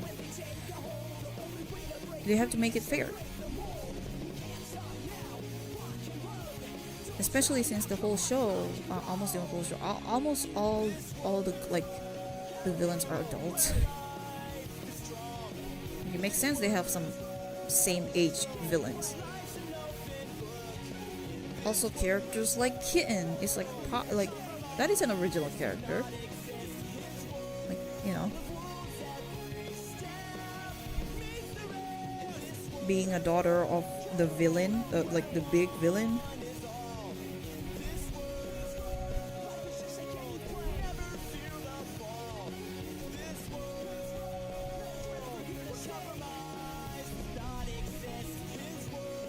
killer moth having a daughter that is like this, literally the embodiment of mean girl parody character. Like, come on, it's literally there in the walls.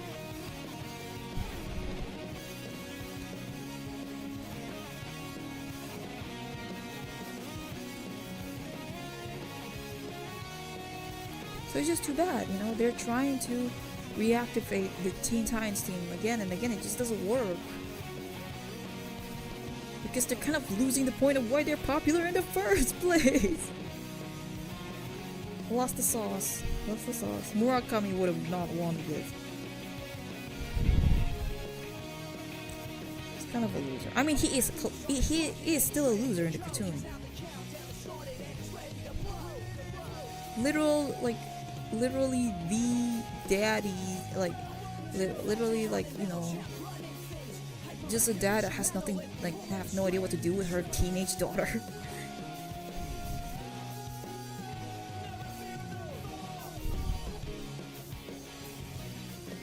So it's like, it's a funny twist. I really like it.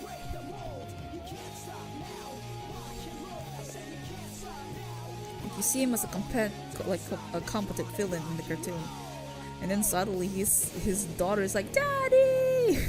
It's like so cute, and I like it. They're missing that camp. The current run of DC is missing that campy stuff. People, the young millennials and the older Gen Z yearns for the 2000s tropes. People want to go back to the goth girls of the 2000s, the mean girls.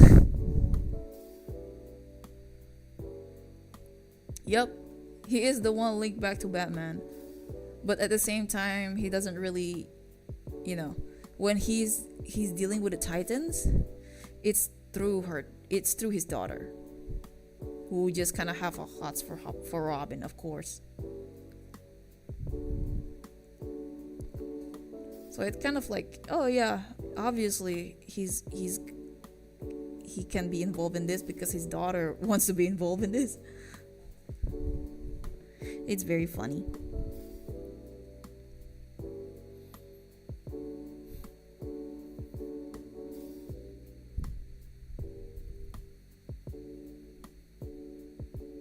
Oh.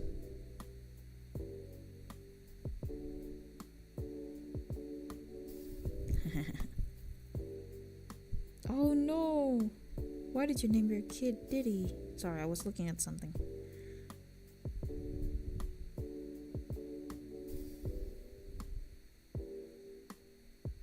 Oh, damn it.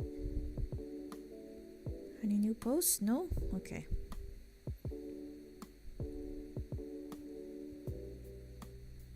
Sometimes I have to look up, like, other social media so I can stay awake. And ooh. Haha. People like my concept. I like it when people like my concept, because I barely think of anything. Like, I barely think that far with my concept, but I'm glad you guys like it.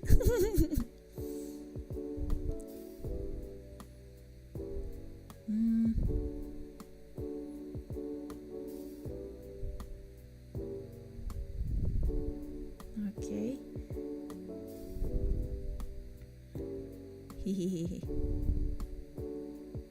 Who quote retweeted this? Never mind. But yeah, again, that's a little bit of my ranting there. But what I'm saying is, instead of them trying to put like Easter eggs and half-ass it so they can have no commitment, they should do the complete opposite. Embrace the campiness of it all, but don't make it too disconnected, you know, like, or else you're just gonna create I'm Not Starfire again.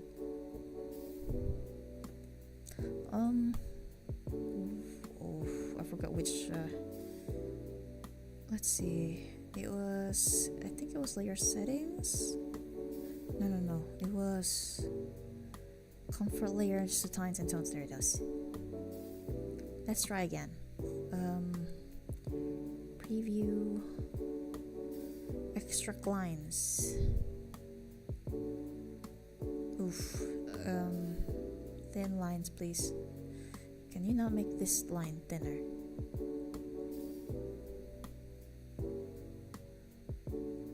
I guess that's a no. Brush type? I guess that's not possible. Adjust according to scale. Okay, make it thicker. Oops, what's this? Depth.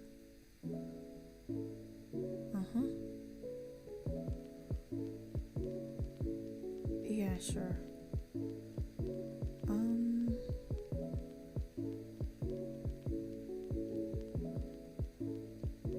Okay, hey, this is actually much better than previous one. Less thick.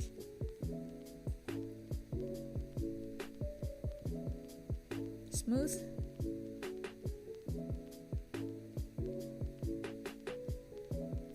Okay, that's much better. Let me just merge this, and then I have to make it transparent. I don't want it to be thicker than this one, because if that's the case, I have to thicken the lines of this art. I think I still need to do that. Well, I'll just add it later. Let me just... Batman was heavily affected by the Dark Knight trilogy. Oh yeah, it is. Like, it gotten much edgier and everything needs to be practical now because we're all boring.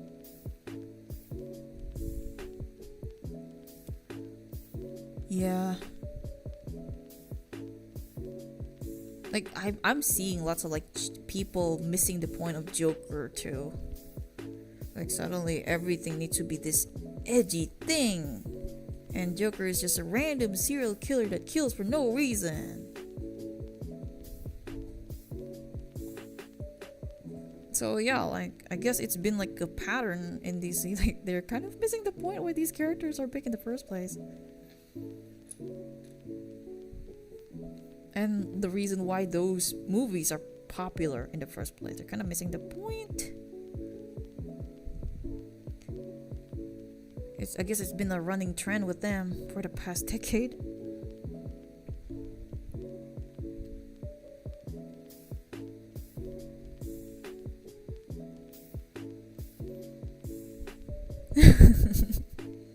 Sorry, you saw a funny meme. I had to press dislike. Press like to this. There you go.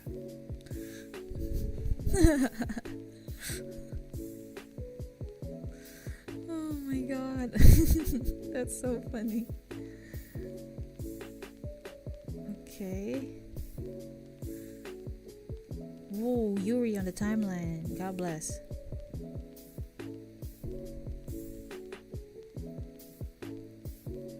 That is...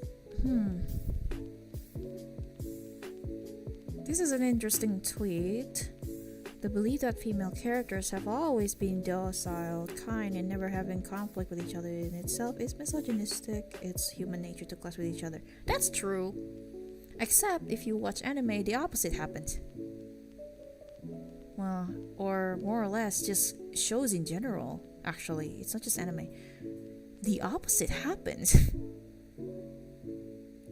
You don't get shows or media that depicts sisterhood very well as often as brotherhoods.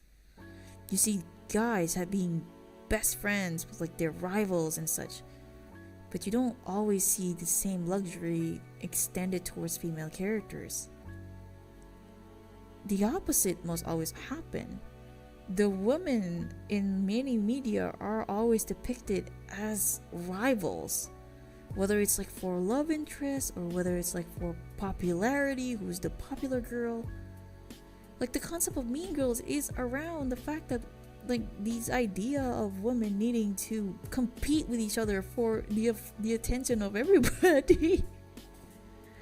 So like, I think we need to celebrate sisterhood more, actually. woman supports women. Because in mainstream media, the opposite happens.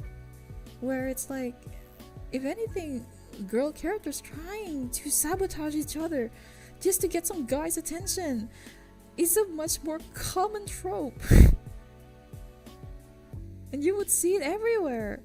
Lots of villains and like bully characters, especially if you watch like cartoons and stuff. They're all girls. They're all mean girls trying to sabotage the main character. Like the whole, like the conflict always revolving around spreading rumors and stuff. That's the villain. That's the girl villain's fault.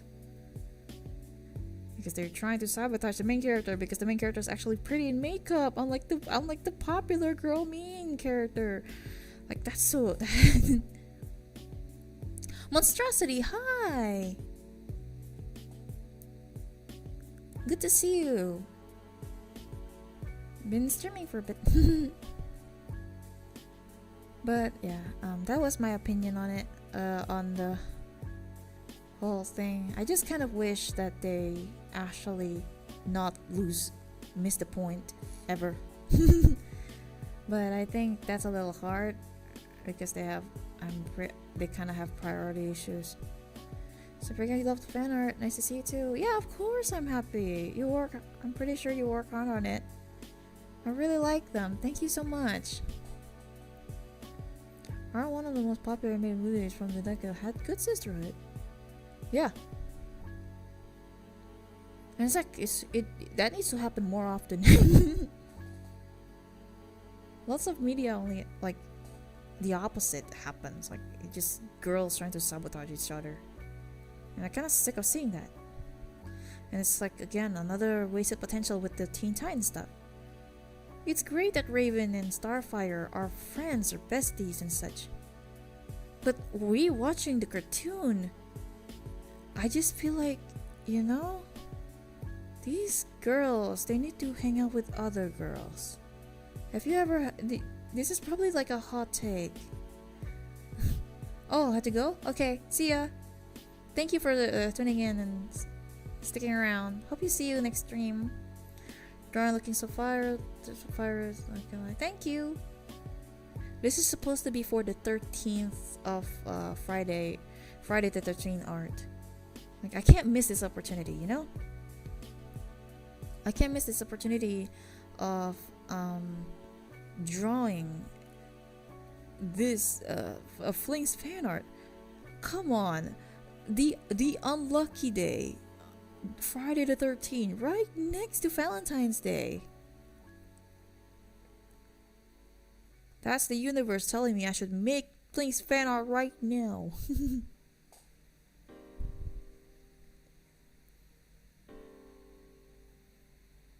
Oops. So I'm doing exactly that.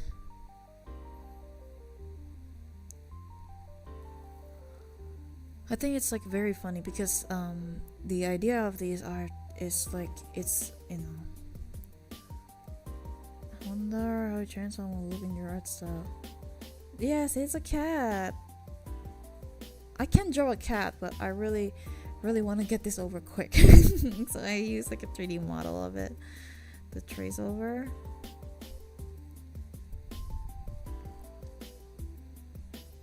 Oh, Chainsaw Man. Oh, I haven't really watched that anime or read the manga. I have plans though, because you know,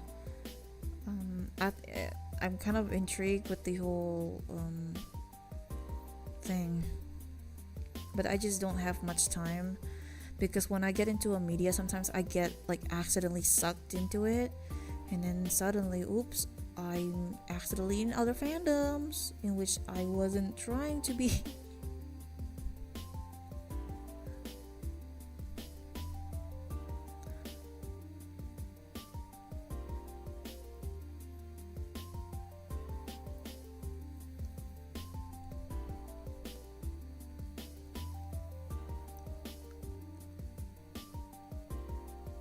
I just get sucked in media very easily, and that's why I kind of try to limit myself to consuming them.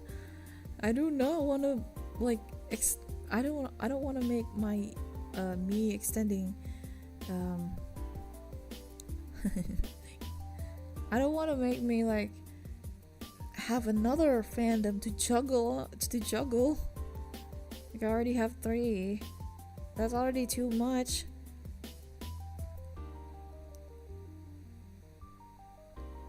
The initial idea is like the initial idea for the oops, this is a chair.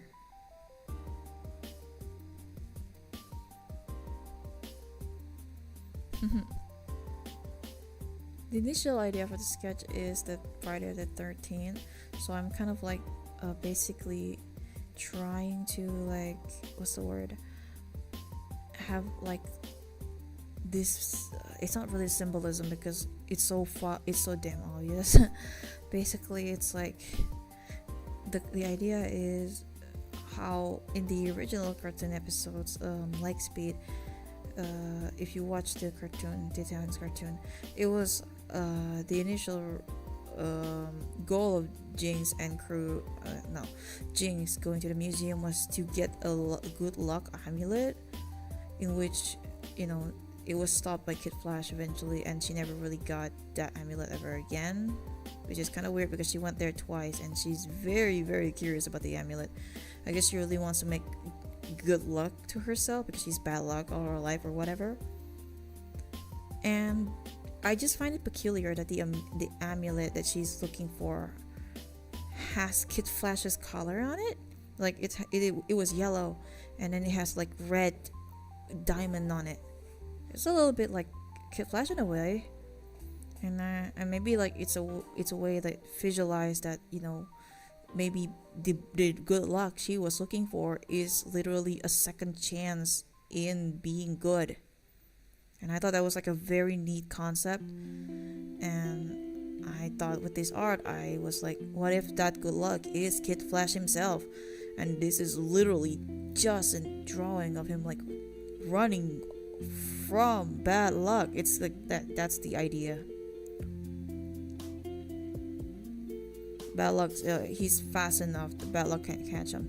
Anyway, I had to separate this from the other layer. You can't see it, but I'm separating this to a different layer because I'm trying. I kind of not trying, but there's this neat thing that you can do with Clip Steel Paint, where you can just like, you see that is a 3D model, right? And then you can just like press this and go to the click right, and then you click then you click hold on, convert to lines and tones. You can't see it, but there's a menu that helps you, that makes it like it automatically lines itself. Let me turn it on. Okay, not this one. Let's just extract the lines. Oops, it's too thick, make it thinner. Maybe like a little bit according to scale, precise depth, smooth levels. Oh, what was that? Yeah. I think it's a little bit too I guess the line is a little bit too thick or something. No.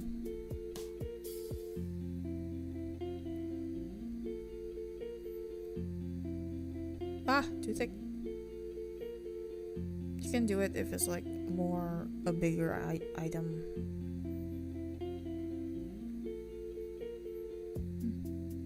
Oh.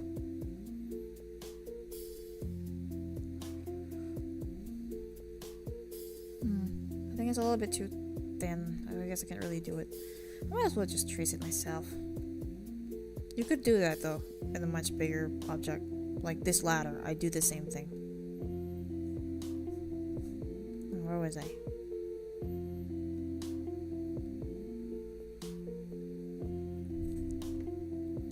The mirror. Yeah, thank you. The mirror and other items like the cat and such in this art is supposed to represent bad luck. Like everything is bad luck. There's like in the sketch, you can see the sketch here. Like there's like rush and stuff. There's like mirrors breaking, calendars saying it's Friday the 13th, There's crows, because crows symbolize bad luck. Mirrors, broken mirrors, black cats, everything, all bad luck.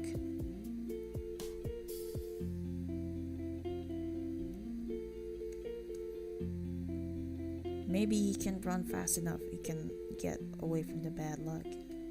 I think that's like a very cool way of like depicting his role here. Like he's not really it's like she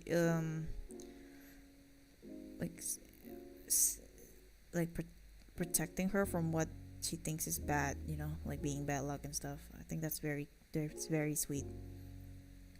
Anyway,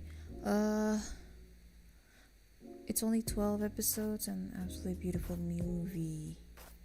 Oh yeah, I know. You're talking about the anime, right? I was actually referring to like the manga because I heard like there's lots of changes. Usually I'm all like either I go all out or nothing. So I always like fascinate myself with that.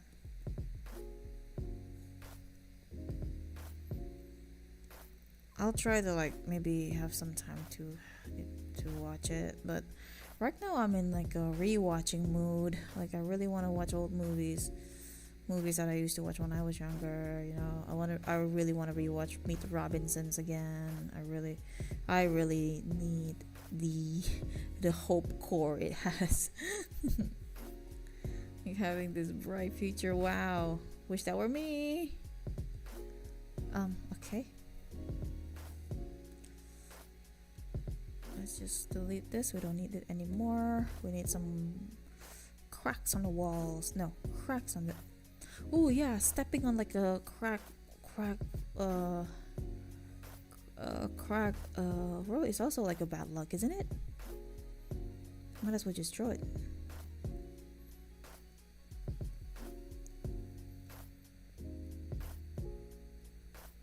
Stepping on cracks on the floor. Not the floor. On concrete, I think. I forgot.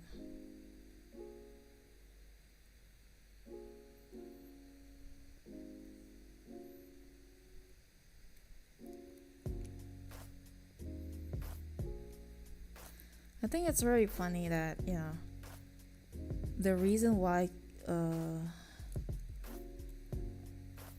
I think the reason why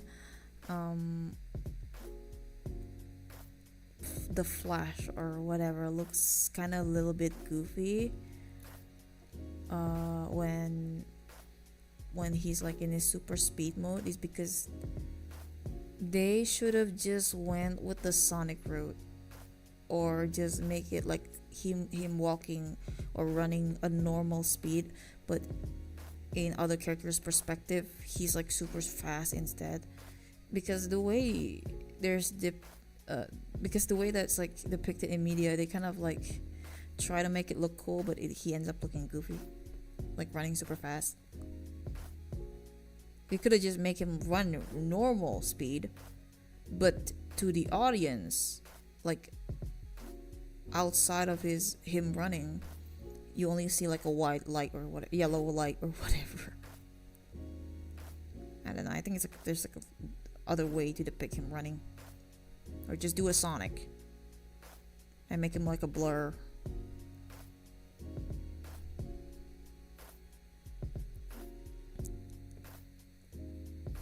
Huh.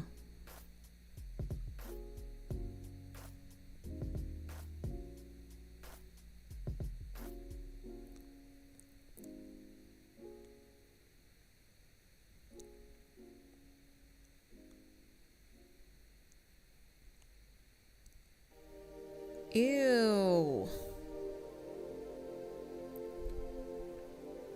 Sorry, I'm looking at something else right now.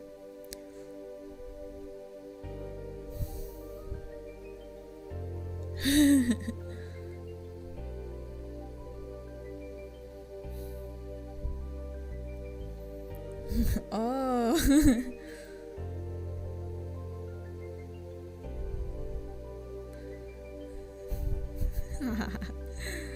I just saw a funny tweet.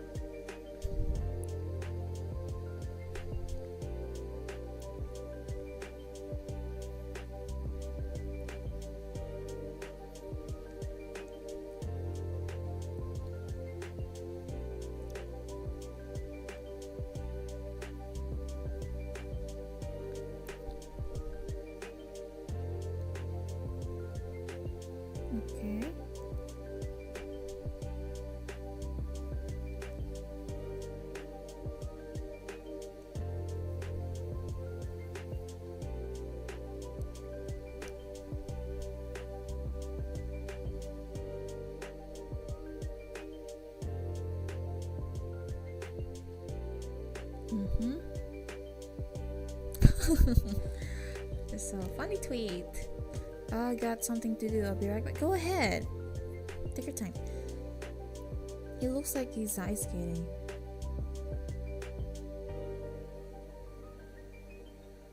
Sorry.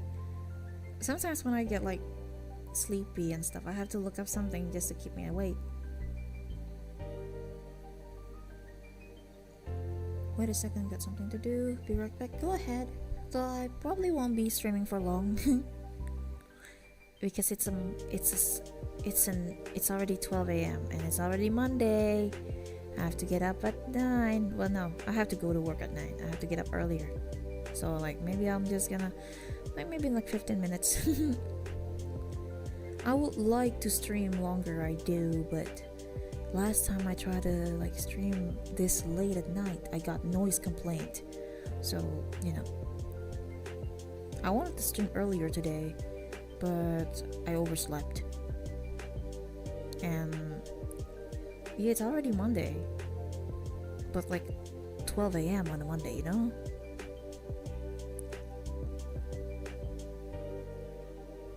So I can't really be loud. You probably noticed that I don't talk as loud, because usually this late hour, every noise is like super duper like loud for some reason, because everything is silent. So I've been keeping my noise down, and usually I could like talk louder if it's like the afternoon or morning. But yeah, yesterday I went to like an event. I went to like it was like this Atlas event. I got to meet a few friends, but it kind of sucked in general to be there because it's like super far away, and I already waited for 2 hours for my turn at the merch shop, and the thing that I'm looking for, they ran out of stock, so I literally waited in line for nothing.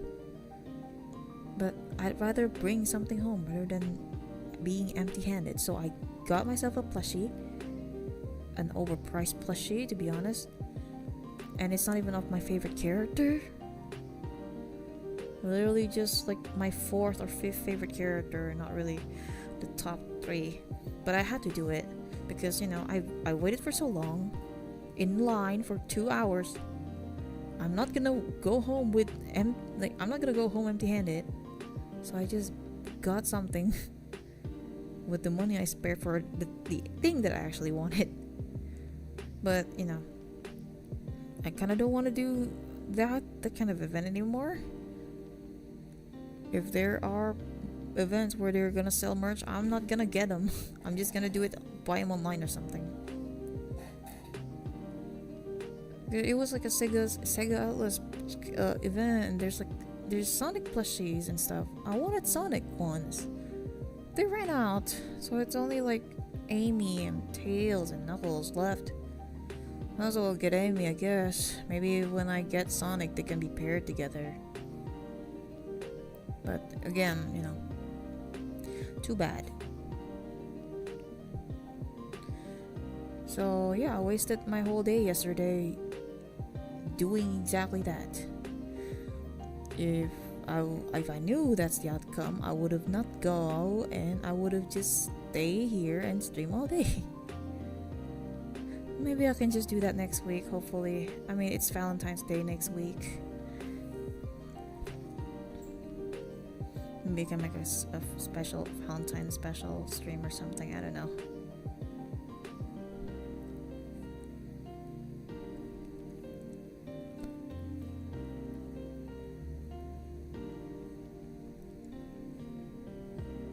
Ooh. Oh, let me just change that. Glistery Paint is neat. You can just like set up this like perspective ruler stuff, and then, you know, they just automatically make lines straight and perspective like.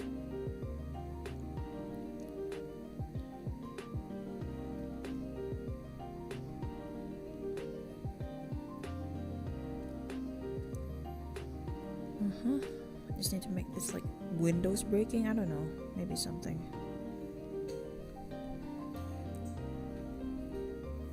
guess the windows can work. I mean, it makes sense because there's like stuff, but I don't want to like overcrowd this drawing. I want to make it like simple with only Kid Flash and Jinx as the focus.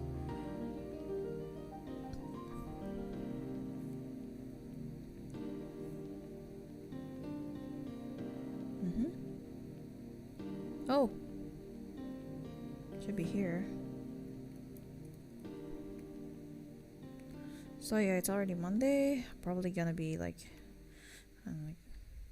if you're able to, you should make it like a rain scene, like running it or oh, that would be nice. I think I think that makes sense. But I kind of always doubted myself when I depict him running in rain, because wouldn't that hurt? If you run like as fast as the speed of sound and you run through rain, like wouldn't that hurt? Have you ever like ride a motorbike and it's raining and you ride a motorbike on like a high speed? That hurts, right? So like I usually kind of like doubt myself whether to depict those kind of serious scenes. Maybe I can try puddles, I guess. So in like my headcanon, right, at least in my depiction, I will never depict him running through rain because it would hurt. So like I think it's like it makes a good weakness too. You know, when it rains, he literally cannot run when it rains. How would you dodge that many droplets of water? Like, you can be as fast as possible, you can separate your own molecules and stuff, but with those amount of rainwater,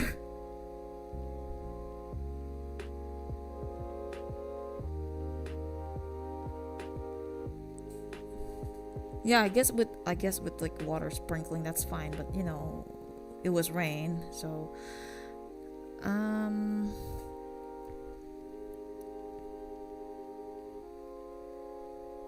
it is a good suggestion though. I know Lapin's fanfiction depict him running through rain, but personally I just thought that, you know, as someone who gets through rain when I have to go to work at some point, that hurt. That shit hurt it.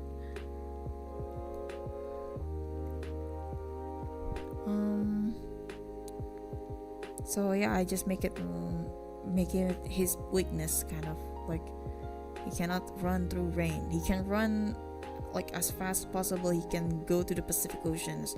He can run so fast. He can walk on water, but he cannot do it when it's raining. Yeah, it's like that. I mean, those are fine, you know, like those are still kind of normal. Like you accidentally swallowed a bug or something, but that doesn't hurt you. But rain is like, that's multiple raindrops on you. That's like you're speeding through bullets basically if you're running as fast as like the Flash.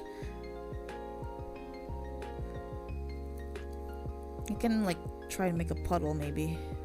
I kind of want to make like one of those like, you know what they say about walking through cracks, walking through cracks in concrete or something like that. Like you're not supposed to do that because it brings bad luck.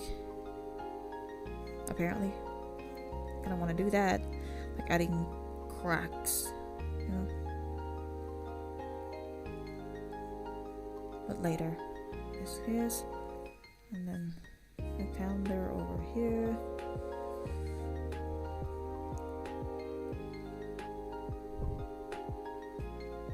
Or maybe just here, and it's like a window, so like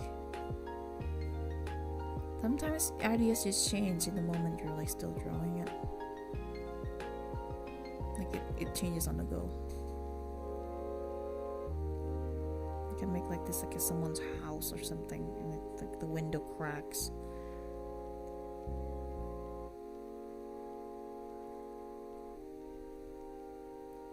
And it depicts like the date. It was Friday the 13th.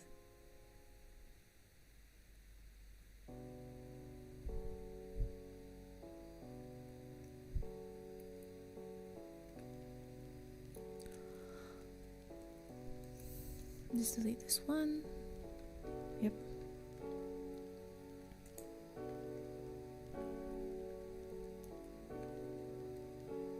I will think of the lines around them later.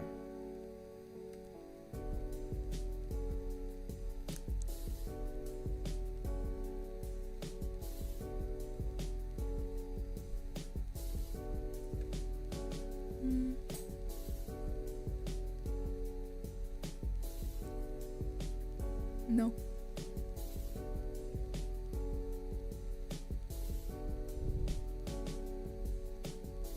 Okay. Gonna head off back here. Oh yeah. Thanks for sticking around. And thanks for being around. See you next stream. I'm gonna be off in like 3 minutes. It's almost apparently I lost track of time again. And I accidentally streamed for 4 hours, even though I was supposed to stream only for 2. But that's how it is when you draw, right? You kind of lost track of time.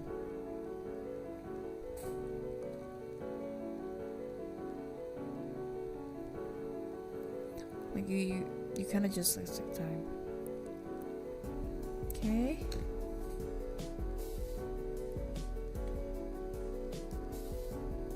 Maybe I should make like the ladder a little bit.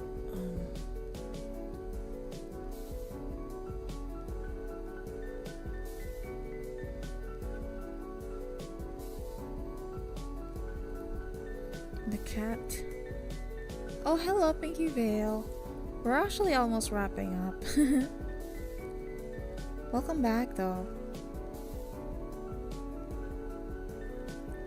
Because I already streamed for 4 hours. I genuinely did not feel time passes that time passes way so fast. I think because of I draw often, how I perceive time is a little fucked up. I feel 4 hours isn't that long. 4 hours is me finishing one artwork, a simple one. So I just measure time through how long would it take for me to draw within that time span. If it's just 2 hours, if it's we have to do this thing in 2 hours, that means that's kind of quick. I have to be ready. But if it's you have to finish this in span of 12 hours, it's okay. That's a bunch of time. That's a lot of time. I can make do with that. But if it's I have to do this and you have 2 hours, maybe to some people that's a lot of time, but to me that's so short. That is so brief. But that's just how it is if you perceive time through how long it takes to finish artwork. Usually for me it averages around 4 hours. Could be more. It kind of depends on what I'm doing at the time. If I'm just drawing, I could finish it in just a shorter time. But it's never in an hour. It's always slightly more than an hour. I always perceive me just not drawing as fast as I thought I can.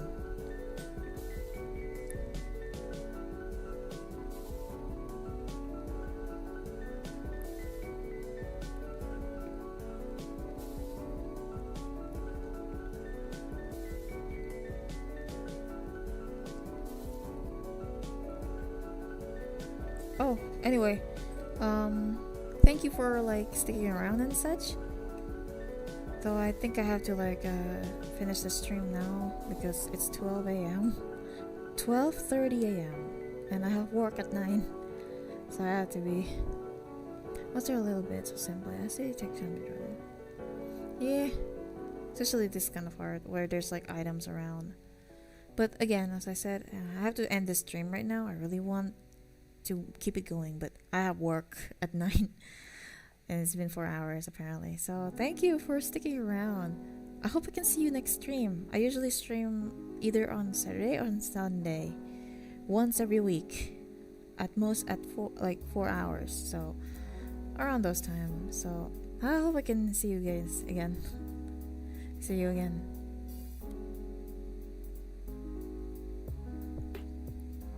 Yeah,